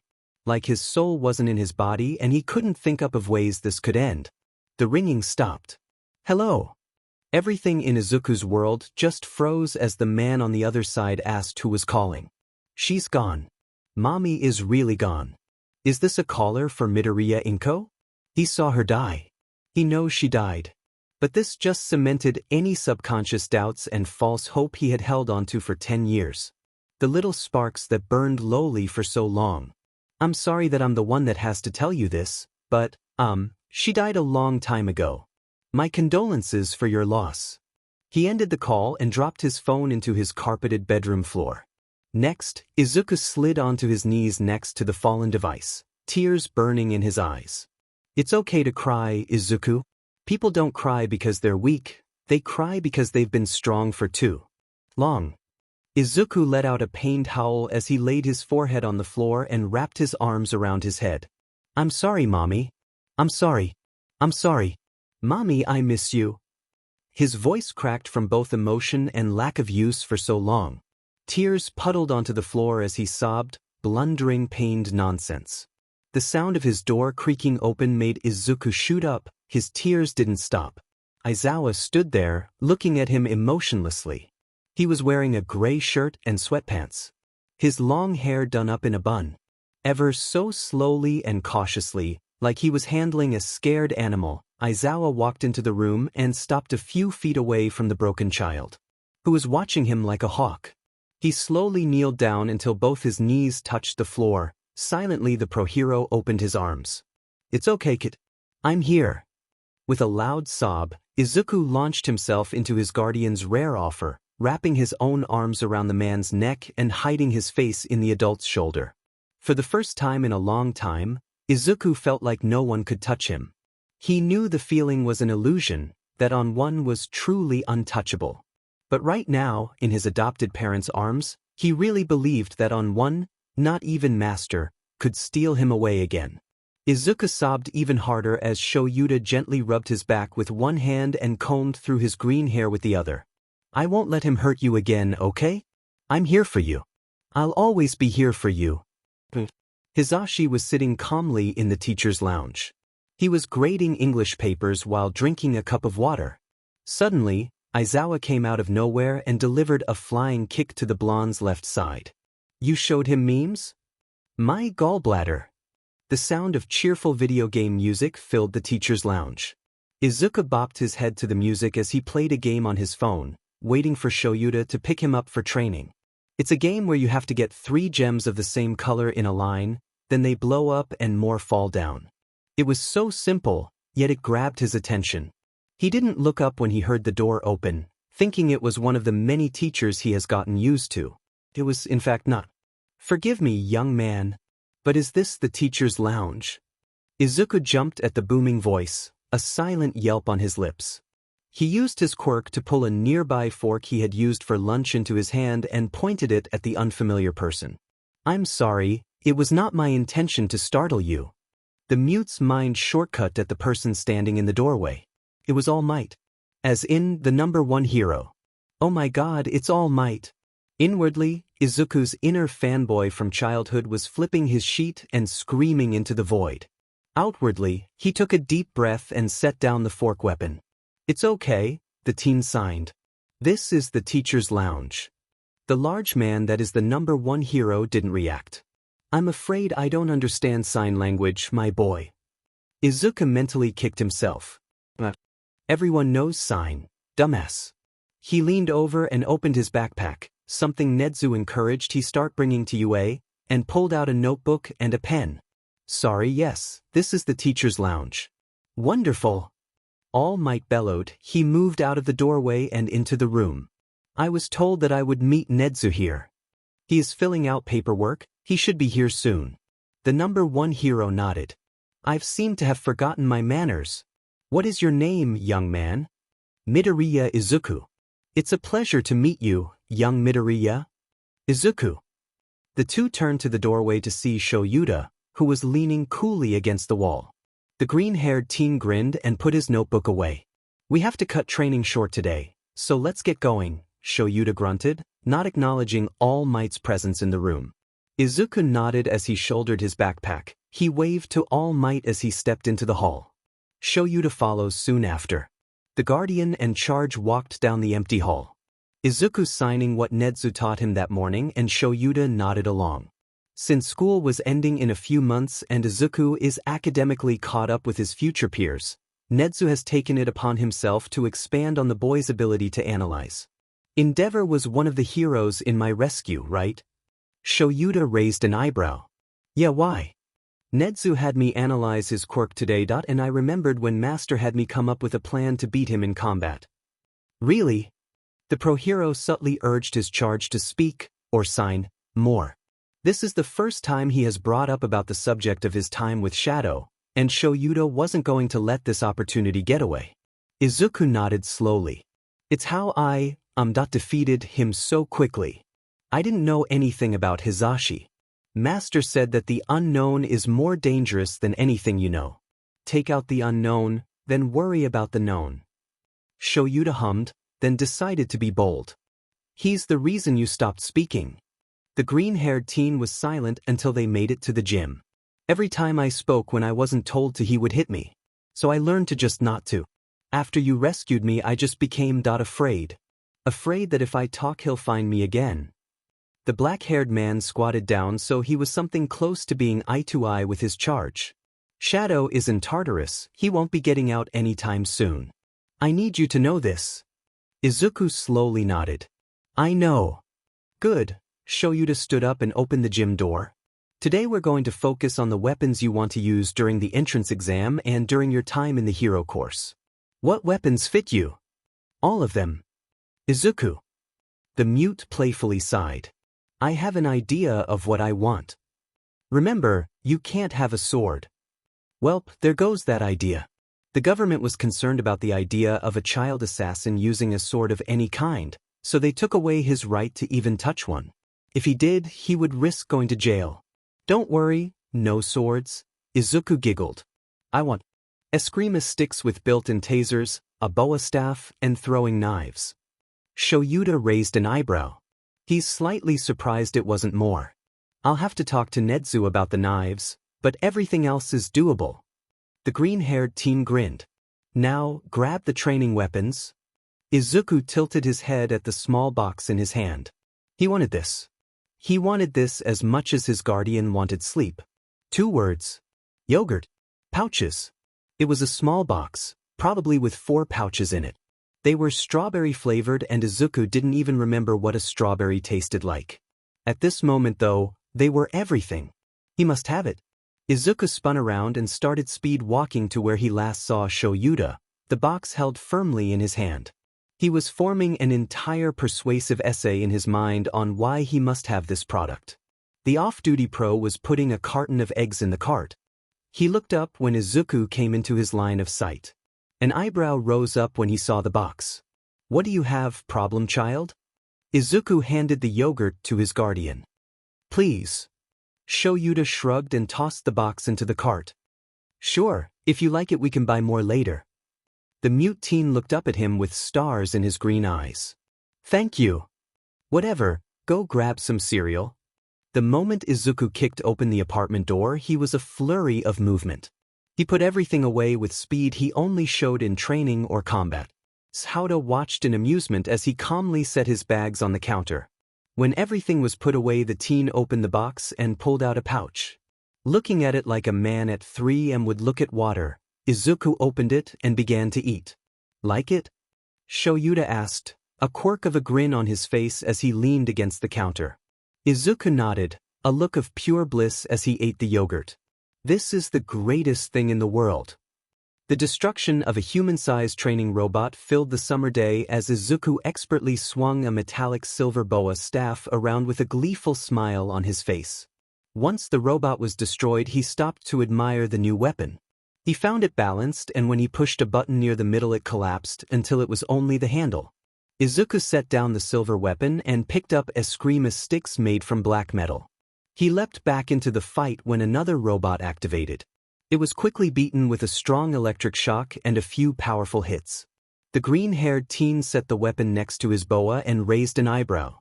He picked up something that looked like an enlarged needle. It was a throwing pick.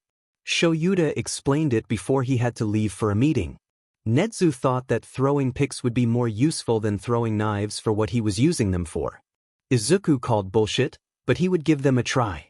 He grabbed his water bottle, after making sure it was empty, and placed it carefully on the table that held his new gear. Izuku snatched a few throwing picks and moved a good distance away. He carefully aimed. Before throwing it, it flew through the air and went into the top of the water bottle, causing it to topple over. The green-haired teen hummed and examined the second pick in his hand. He hasn't used these before, so he would need to train with it more in order to confidently use them in battle. To trust the weapon to keep him safe. With observation, they fly through the air smoother than knives, being lighter and skinner. They become almost invisible through the air. The picks might not be strong enough to hold an opponent down for more than a few valuable seconds. He would have to find out on a person willing to test it after refining his aim on them. Izuku shrugged and walked back towards the table, picking up the eskrima sticks. Time to have some fun. Hello again, young Midoriya. Izuku waved to All Might in greeting before focusing back on a news article about Present Mike, who knew Hisashi had a temper when his hair was down. The green-haired teen absent-mindedly ate his yogurt pouch. He clicked on a different article that was recently updated. A sludge quirk? That sounds kind of smelly. The teacher's lounge door opened and Nezu happily walked it. Evening, Midoriya. All Might. Izuku gave a nod as Nezu and All Might began to converse about the number 1 hero's future classes. The mute teen only paid half attention. He mostly focused on reading the news. Midoriya. The green-haired teen looked to Nezu, who was still wearing his usual smile that scared Izuku a little bit. His green eyes jumped between the calm principal and nervous All Might. Izuku shrugged and stood up from his seat, slipping his phone in his hoodie pocket. He waved as he left the room. Izuku wandered around the halls of Yu, not knowing where to go.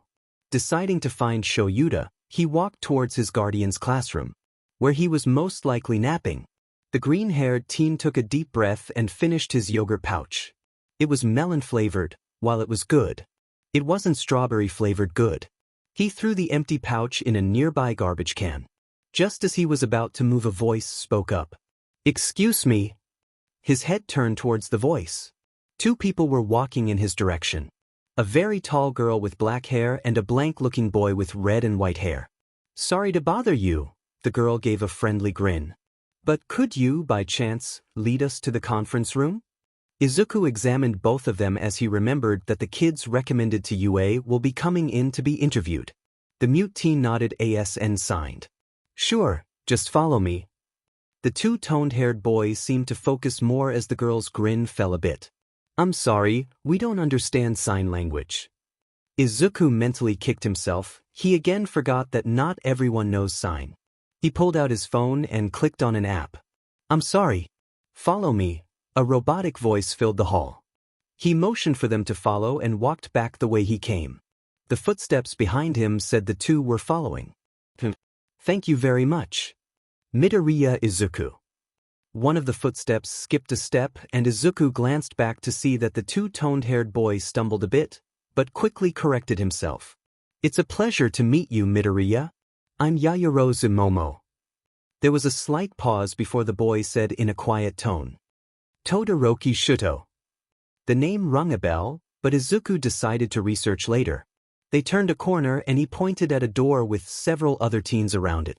"Thank you again, Midoriya." Izuku waved as he disappeared down the hall. The only light in the dark bedroom was from Izuku's phone. His free hand absently ran through Bush's fur, who had commandeered his pillow, as he scrolled through the articles under Todoroki Shuto's name. There were a lot, mostly about him being Endeavor's son. Some were about his mother, Todoroki Rei, being put in a mental hospital. Her having a mental breakdown and pouring boiling water on her son's face. A small handful were about his quirk. About how amazing it was. Izuku tilted his head. Something didn't feel right.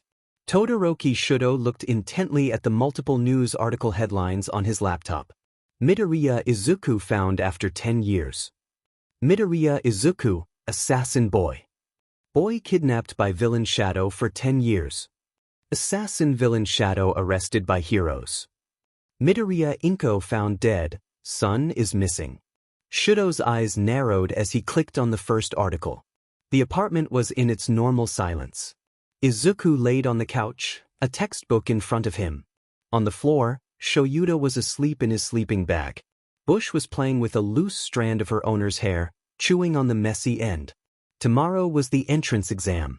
The big test that would prove if Izuku really had it in him to be a hero, even though he was trained to be a villain. Green eyes drifted over to his guardian. What if he failed? What if he failed? Master never trained him to be a hero. He trained Izuku to kill heroes. Would Shoyuta even keep him around? Of course he would, he promised. The whole point of taking him in was so he can pass the exam and prove he can be a hero. If that didn't happen, then what if? Something gently tapped his nose and Izuku flinched back. Bush glared from where she stood on his textbook that he lowered to his lap. As if saying, "Pay attention to me, human."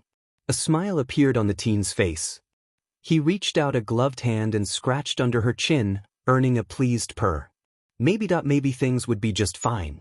Izuku tightened the fingerless glove on his left hand, walking into the living room. Today is the day, the entrance exam. Shoyuta already left to UA? having to help the other teachers set up. The mute teen opened the fridge and pulled out a strawberry-flavored yogurt pouch, opening it. He distantly remembered Hisashi saying something like, "Show Yuta, he's getting your bad habits." Real. Bush leapt onto the counter and sniffed around for food. Izuku adjusted his navy-colored hoodie and grabbed the metal briefcase that held his weapons. He waved a goodbye to Bush and left the apartment, making sure the door was locked behind him. The walk to UA was different. He has never walked the streets alone. Shoyuta was always around. It was silent as usual, but it was the lonely type of silence. He spotted the gates of UA. Izuku has seen these gates 100 times by now, but this time felt different. Whatever happens today will decide his very future. Taking a deep breath, Izuku walked through the gates, blending in with the other teens taking the exam. Well, not really. Everyone else were wearing their school uniforms, while he just wore a hoodie and sweatpants. Green Eyes observed the other kids around him. Any one of them could be his future classmates. A hand fell on his shoulder and Izuku tensed. Not everyone is an enemy. Deku. Izuku's eyes widened. He hadn't heard that nickname since. He spun around and green met red. Is that really FNGU Deku? Kaken. His childhood friend has grown up, of course. But he still had the spiky blonde hair and passionate red eyes. Kaken. Bakugo's eyes narrowed at the use of sign. Just talk to me, you nerd. Izuku's eyes lowered and he shook his head. His childhood friend's face turned angry at this. Why the F not? The yelling got a few stares, but they both ignored them. Bakugo took a deep breath, seemingly calming himself down. It's because of whatever that shitbag did, isn't it? The green-haired teen looked up with wide eyes, but nodded. Let's get inside, we have a lot to talk about. Yeah, whatever. Izuku sat next to Bakugo as students filed into the exam room. The two conversed a bit, Izuku using sign and his childhood friend responding with his voice. Suddenly, the lights turned on and spotlights pointed at the stage. Everyone quieted down at the sight of present Mike. What's up, my candidates? Welcome to my show today. Come on. Let me hear ya. Hisashi paused, but was met with silence. Izuku felt bad and gave the air a fist bump. Keeping it mellow, huh? Then I'll quickly present to you the rundown on the practical exam. Are you ready? Yeah. More silence. Izuku gave a smile for his uncle figure. As it says in the application requirements, you listeners will be conducting 10-minute mock urban battles after this. The screen behind Hisashi changed as he spoke. You can bring whatever you want with you. After the presentation, you'll head to the specified battle center. Sound good? Izuku looked at his card as silence filled the room again. Battle Center B. Green Eyes quickly flashed to look at his friend's card. Battle Center A. Izuku couldn't hide the disappointment on his face. He would be separate from his childhood friend once again. Guess we'll talk after the exams, nerd, Bakugo scowled. Don't look too effing disappointed about it, dumbass. Hisashi spoke up again. 3 different types of foe villains are stationed in each battle center. You'll earn points based on their level of difficulty. Your goal, dear listeners, is to use your quirks to earn points by immobilizing the foe's villains. But check it. Attacking other examinees and unheroic actions are prohibited. A hand shot up in the crowd. Excuse me, sir. May I ask a question? Hit me. A light shone on the teen as he stood up and pointed at the printout. On the printout, there are 4 types of villains. If this is a misprint, then UA, the most prominent school in Japan, should be ashamed of this foolish mistake. Izuku dislikes him. He sounds like an but. We examinees are here in this place because we wish to be molded into exemplary heroes. The teen then turned to point at Izuku, who narrowed his eyes. In addition, you over there with the curly hair. Don't you know pointing is rude? Izuku gave a firm nod. You are not wearing a school uniform. It's disrespectful. If you can't bother to take this seriously, then you should leave immediately. Mind your own demon business, 4 eyes. Bakugo snarled, glaring at the teen. All right, examinee number 7111. Hisashi stepped in before a fight could break out. Thanks for calling in for your request. The screen changed to a pixelated shadow. The fourth type of villain is worth 0 points. That guy's an obstacle, so to speak. There's one in every battle center. An obstacle that will go crazy in narrow spaces. It's not impossible to defeat, but there's no reason to defeat it either. I recommend you listeners try to avoid it. The teen bowed. Thank you very much. Please excuse the interruption. And sat back down. Bakugo tsuke. Izuku signed. Ehole. The light dimmed and a kid whispered something to his neighbor. That's all from me. Hisashi did jazz hands. I'll give you listeners a present our school motto. As General Napoleon Bonaparte once said, a true hero is someone who overcomes life's misfortunes. Go beyond. Plus ultra. Izuku smiled at the quote. Life's misfortunes? Now, everyone, good luck suffering. Suffering? Izuku stood in the back of his group, all of them standing in front of the battle center gate. This is it. He thought as he stared determinedly at the doors. Izuku is going to become a hero. To forge his own path, instead of the one master was forcing him on. You have no strings on me anymore, Shadow. Mom, Deku wasn't at school today. Mitsuki took a deep breath and picked up her young son, placing him on the couch next to her. She looked unusually sad, not that Katsuki thought about it, so did Dad after a phone call a few days ago. He wasn't allowed in the room during the call. Katsuki, I need you to listen to me very closely. His mom sounded very serious and that made him straighten up. Something very bad happened to Auntie Inko and Izuku. So they went to a different place. The blonde boy frowned, anger flashing in his eyes. Why didn't Deku tell me? Where did they go? Mitsuki took a deep breath, keeping her patience. Auntie Inko went to a better place that we don't know where Izuku is. Katsuki didn't understand. The anger became visible on his face. Then why don't we just go find him? That's what the police are doing. I can find Deku. I'm strong enough. He demonstrated this by creating palm-sized explosions in his hands. We don't need the police. Mitsuki looked at her son with sadness in her eyes and pity on her face. He hated it. You're a little kid, Katsuki. You can't find him. The boy growled and stood on the couch, determination on his face. Then I'll become a hero and find Deku. So we can play together again. He didn't notice his mom glance away. Years passed and Katsue grew up, being 10 years old now. The big kid. Being a big kid meant he understood things better. Katsuki was by no means stupid, he was the top in his class. His teachers and peers constantly spoke about how intelligent he is. So he figured it out. That, a better place, spiel meant Auntie Inko was dead. Murdered, to be exact.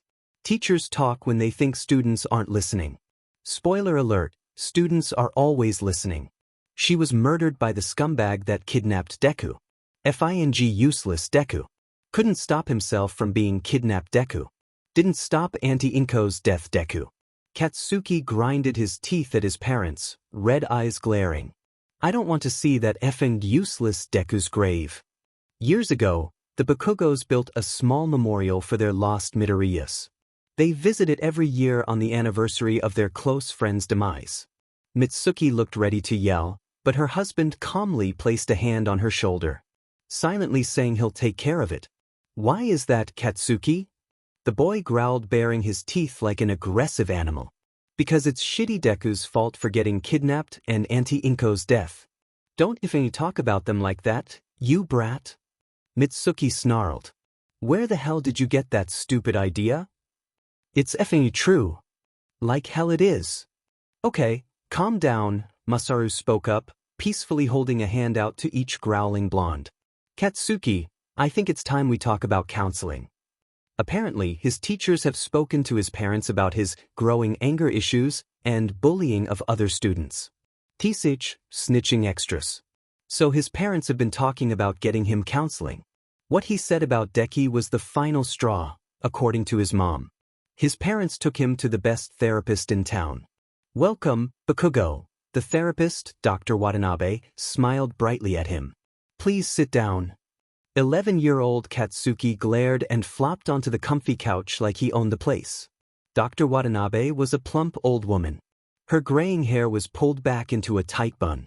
Glowing blue eyes were warm behind a pair of grandma glasses. Her eyes were literally glowing. Must be part of her quirk. Now, tell me why you're here. Tisi whatever. Bakugo was emotionless as he stared at the gate of his battle center. Deku was here. Izuku was here. They had so much to talk about. What happened? To him? Are the news articles right? Why you here? Why didn't he visit? Did you forget me? Bakugo snapped out of his thoughts. Now was not the time. He had an entrance exam to kill. Izuku took a deep, calming breath. Inhale through nose, exhale through mouth. He closed his eyes to mentally prepare. You seem confident. Put him. He opened one green eye to get a good look at the teen that had pointed him out earlier. Lean-figured but well-muscled. A runner's physique which works well with the engines coming out of his calves. Quirks similar to the hero Ingenium. Izuku made a mental note to research him later. You're Midoriya Izuku, correct? The green-haired teen opened his other eye and narrowed them suspiciously, but gave a single nod in confirmation. Tell me, the blue-haired teen cupped his chin in thought. What is an assassin's apprentice doing here, at an exam for the hero's course? To try and be a hero. Why else would I be here? Izuku motioned to the crowd that was obviously watching them. The same reason everyone else is here. The teen opened his mouth to say something else, but was interrupted by present mixed speaker. Okay, let's start. When that sentence finished, Izuku did a running flip over the crowd. By the time he landed, his eskrima sticks were already in hand and he ran into the arena. The crowd of teens closely following. The first robot Izuku encountered was a one-pointer. He leapt up and jammed one eskrima stick in the red eye, pressing one button on the handle to send an electric shock through the system. Slamming the second eskrima stick into the joints that attached the neck and the head. Izuku leaned all his body weight back and with a bit more strength, ripped the robot's head off. Izuku skillfully landed on his feet as the robot went down. He smirked and shook the robot head off his weapon. He slipped into an almost robotic fight mode. Fighting and destroying any robots he comes across, not counting how many and not caring how many points he got. Which is something he wanted to pay attention to, but once he got into his mindset it was hard to get out of it himself. Robots were predictable. The three-pointers needed him to use his quirk to throw them off balance and then striking, but a mere stone to climb over. Sweat was the only indicator that would show forming exhaustion.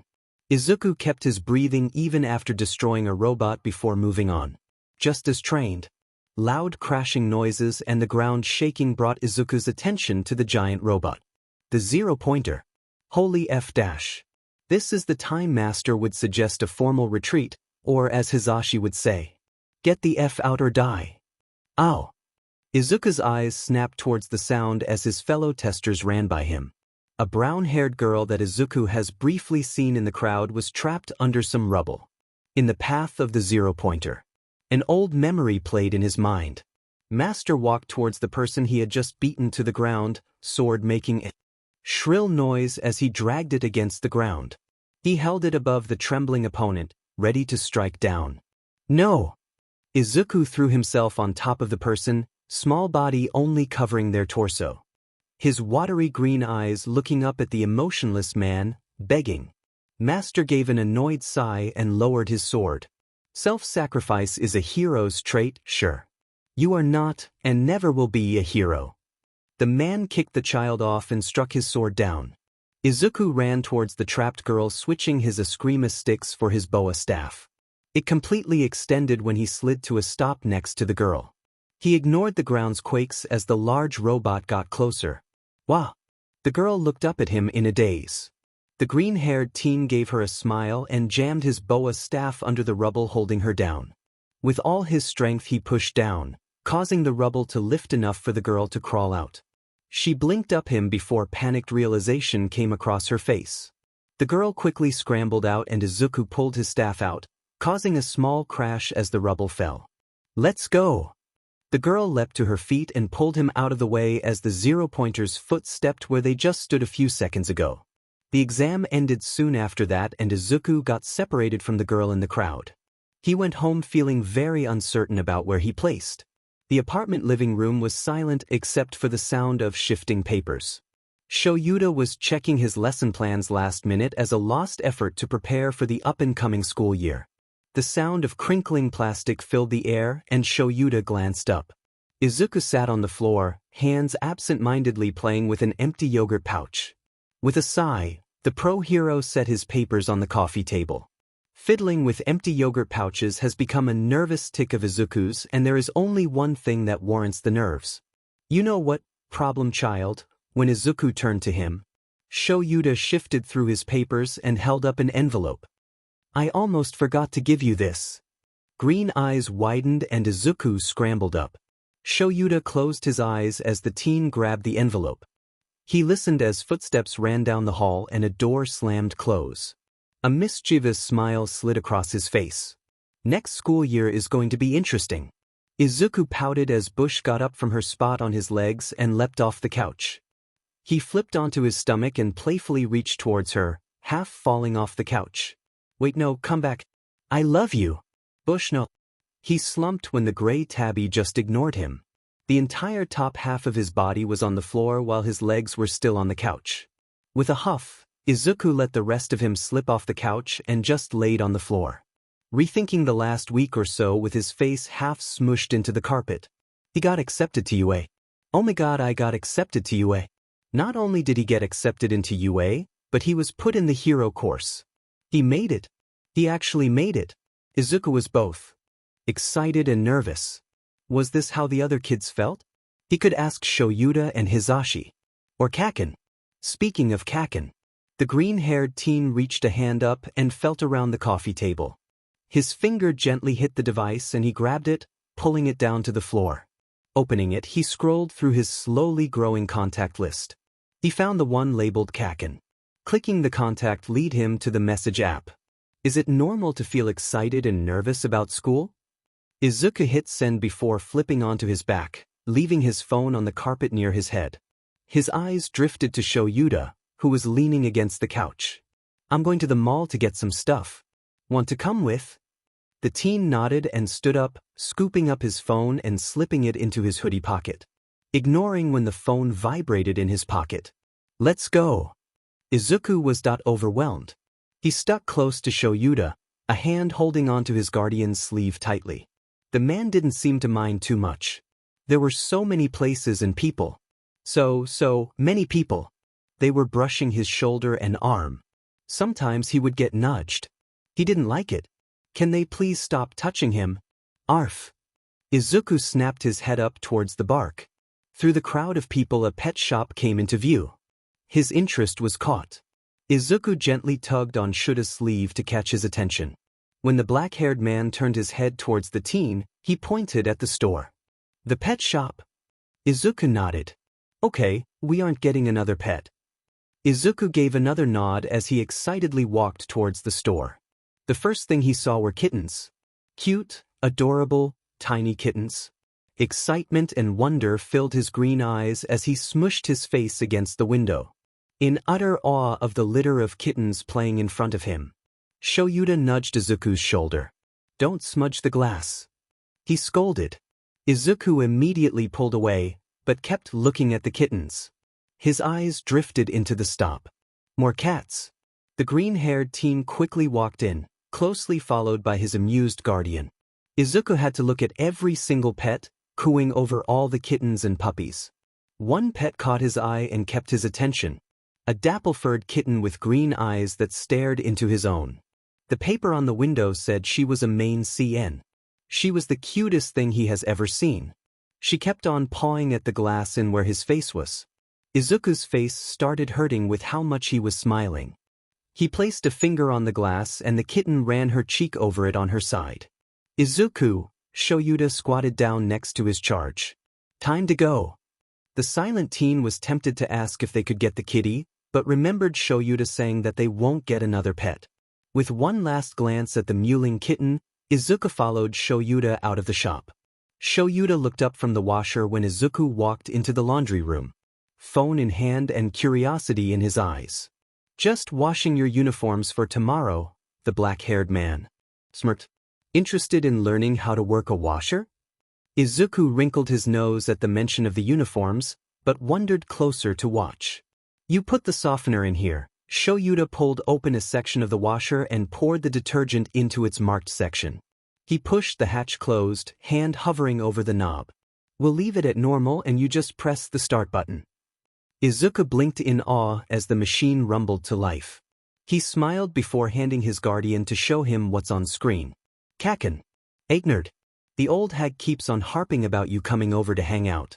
Shoyuta slid his eyes up to look at the teen. Do you want to? Izuku shrugged, breaking eye contact to stare at the washing machine. I don't know. The pro-hero hummed and handed the phone back. Tell me when you make a decision. The green-haired teen continued to stare at the washer, a conflicted look on his face. A loud ringing from his alarm jolted Izuku from sleep and his nightmare. With a yawn he turned off the alarm and sat up. Riao. Bush leapt up onto his lap and nuzzled under his chin, kitty motor running high. Izuku sighed and nudged the cat off his lap, knowing if he didn't get up he would go back to sleep and miss his first day. His first day of school. Excitement and anxiety jolted him into moving towards his closet. Those emotions quickly changed to bitterness as he put on his school uniform. He hated the UA uniforms. They were scratchy, constricting, and stuffy. Izuku walked into the kitchen with a displeased look on his face. He placed his backpack on the couch and sat at the counter, expression turning happy when Bush jumped onto the counter and sniffed for food. No, you mangy pest. Shoyuta sued her off the counter as he placed a plate in front of his charge. I gave you food already. Bush meowed and lunged for Izuku's ham and eggs. She was stopped by Shoyuta grabbing her scruff and dropping her on the floor. Go eat your food, cat. When the pro-hero turned around, the teen, accidentally, dropped a piece of ham on the floor. Izuku quickly finished his breakfast and placed his dishes in the sink. He moved to grab his bag and swung it over his shoulders. Let's go, problem child.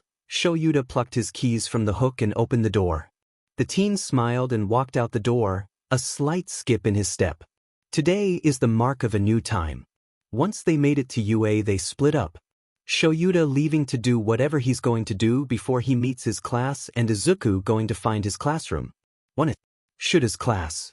Izuku blinked a few times as he walked through the halls, shock going through his system. He completely forgot it was Shuta's classroom until now. This will be the most interesting year since he was 4. He stopped in front of the Class 1A door. Closing his eyes, Izuku took a deep breath. This is one of the biggest steps in his path of proving he can be a hero.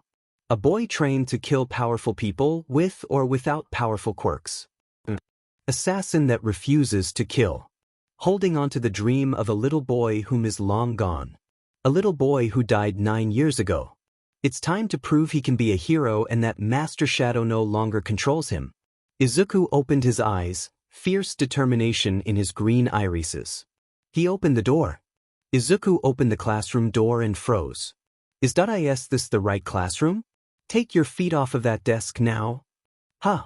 Bakugo smirked at the blue-haired teen, his feet on the desk.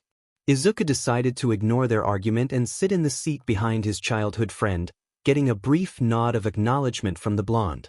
Let's start over. I'm Tenya Ida Dash. A name for a recurring face. Ida. The hero ingenium, Izuku did some research after the entrance exam. Tenya Ida is the younger brother of the hero and obviously plans to follow in his older brother's footsteps. Izuku scanned around his other classmates. He recognized a few of them from the exam.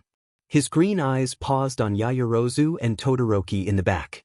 Yaoyorozu noticed him looking at them. She gave him a smile and polite nod. Manners expected from someone raised in high class. She's nicer than what Master told him about the high class. Izuku raised a hand and waved awkwardly. He made eye contact with Todoroki. He knew the look on the dual-haired boy's face. It's the same look Izuku has when he analyzes his opponents, looking for weaknesses to exploit. Izuku gave a nod before turning his eyes forward, one hand moving to unconsciously adjust his fingerless glove. A finger slipping under to gently caress the scar tissue hidden away. If you're only here to make friends, I suggest you pack up your stuff now. The green-haired teen snapped to attention at Shuta's voice. He turned to look at the door and noticed Ida and the brown-haired girl staring in shock at the floor. Welcome to UA's hero course, Shoyuta somehow stood up in his sleeping bag and unzipped it.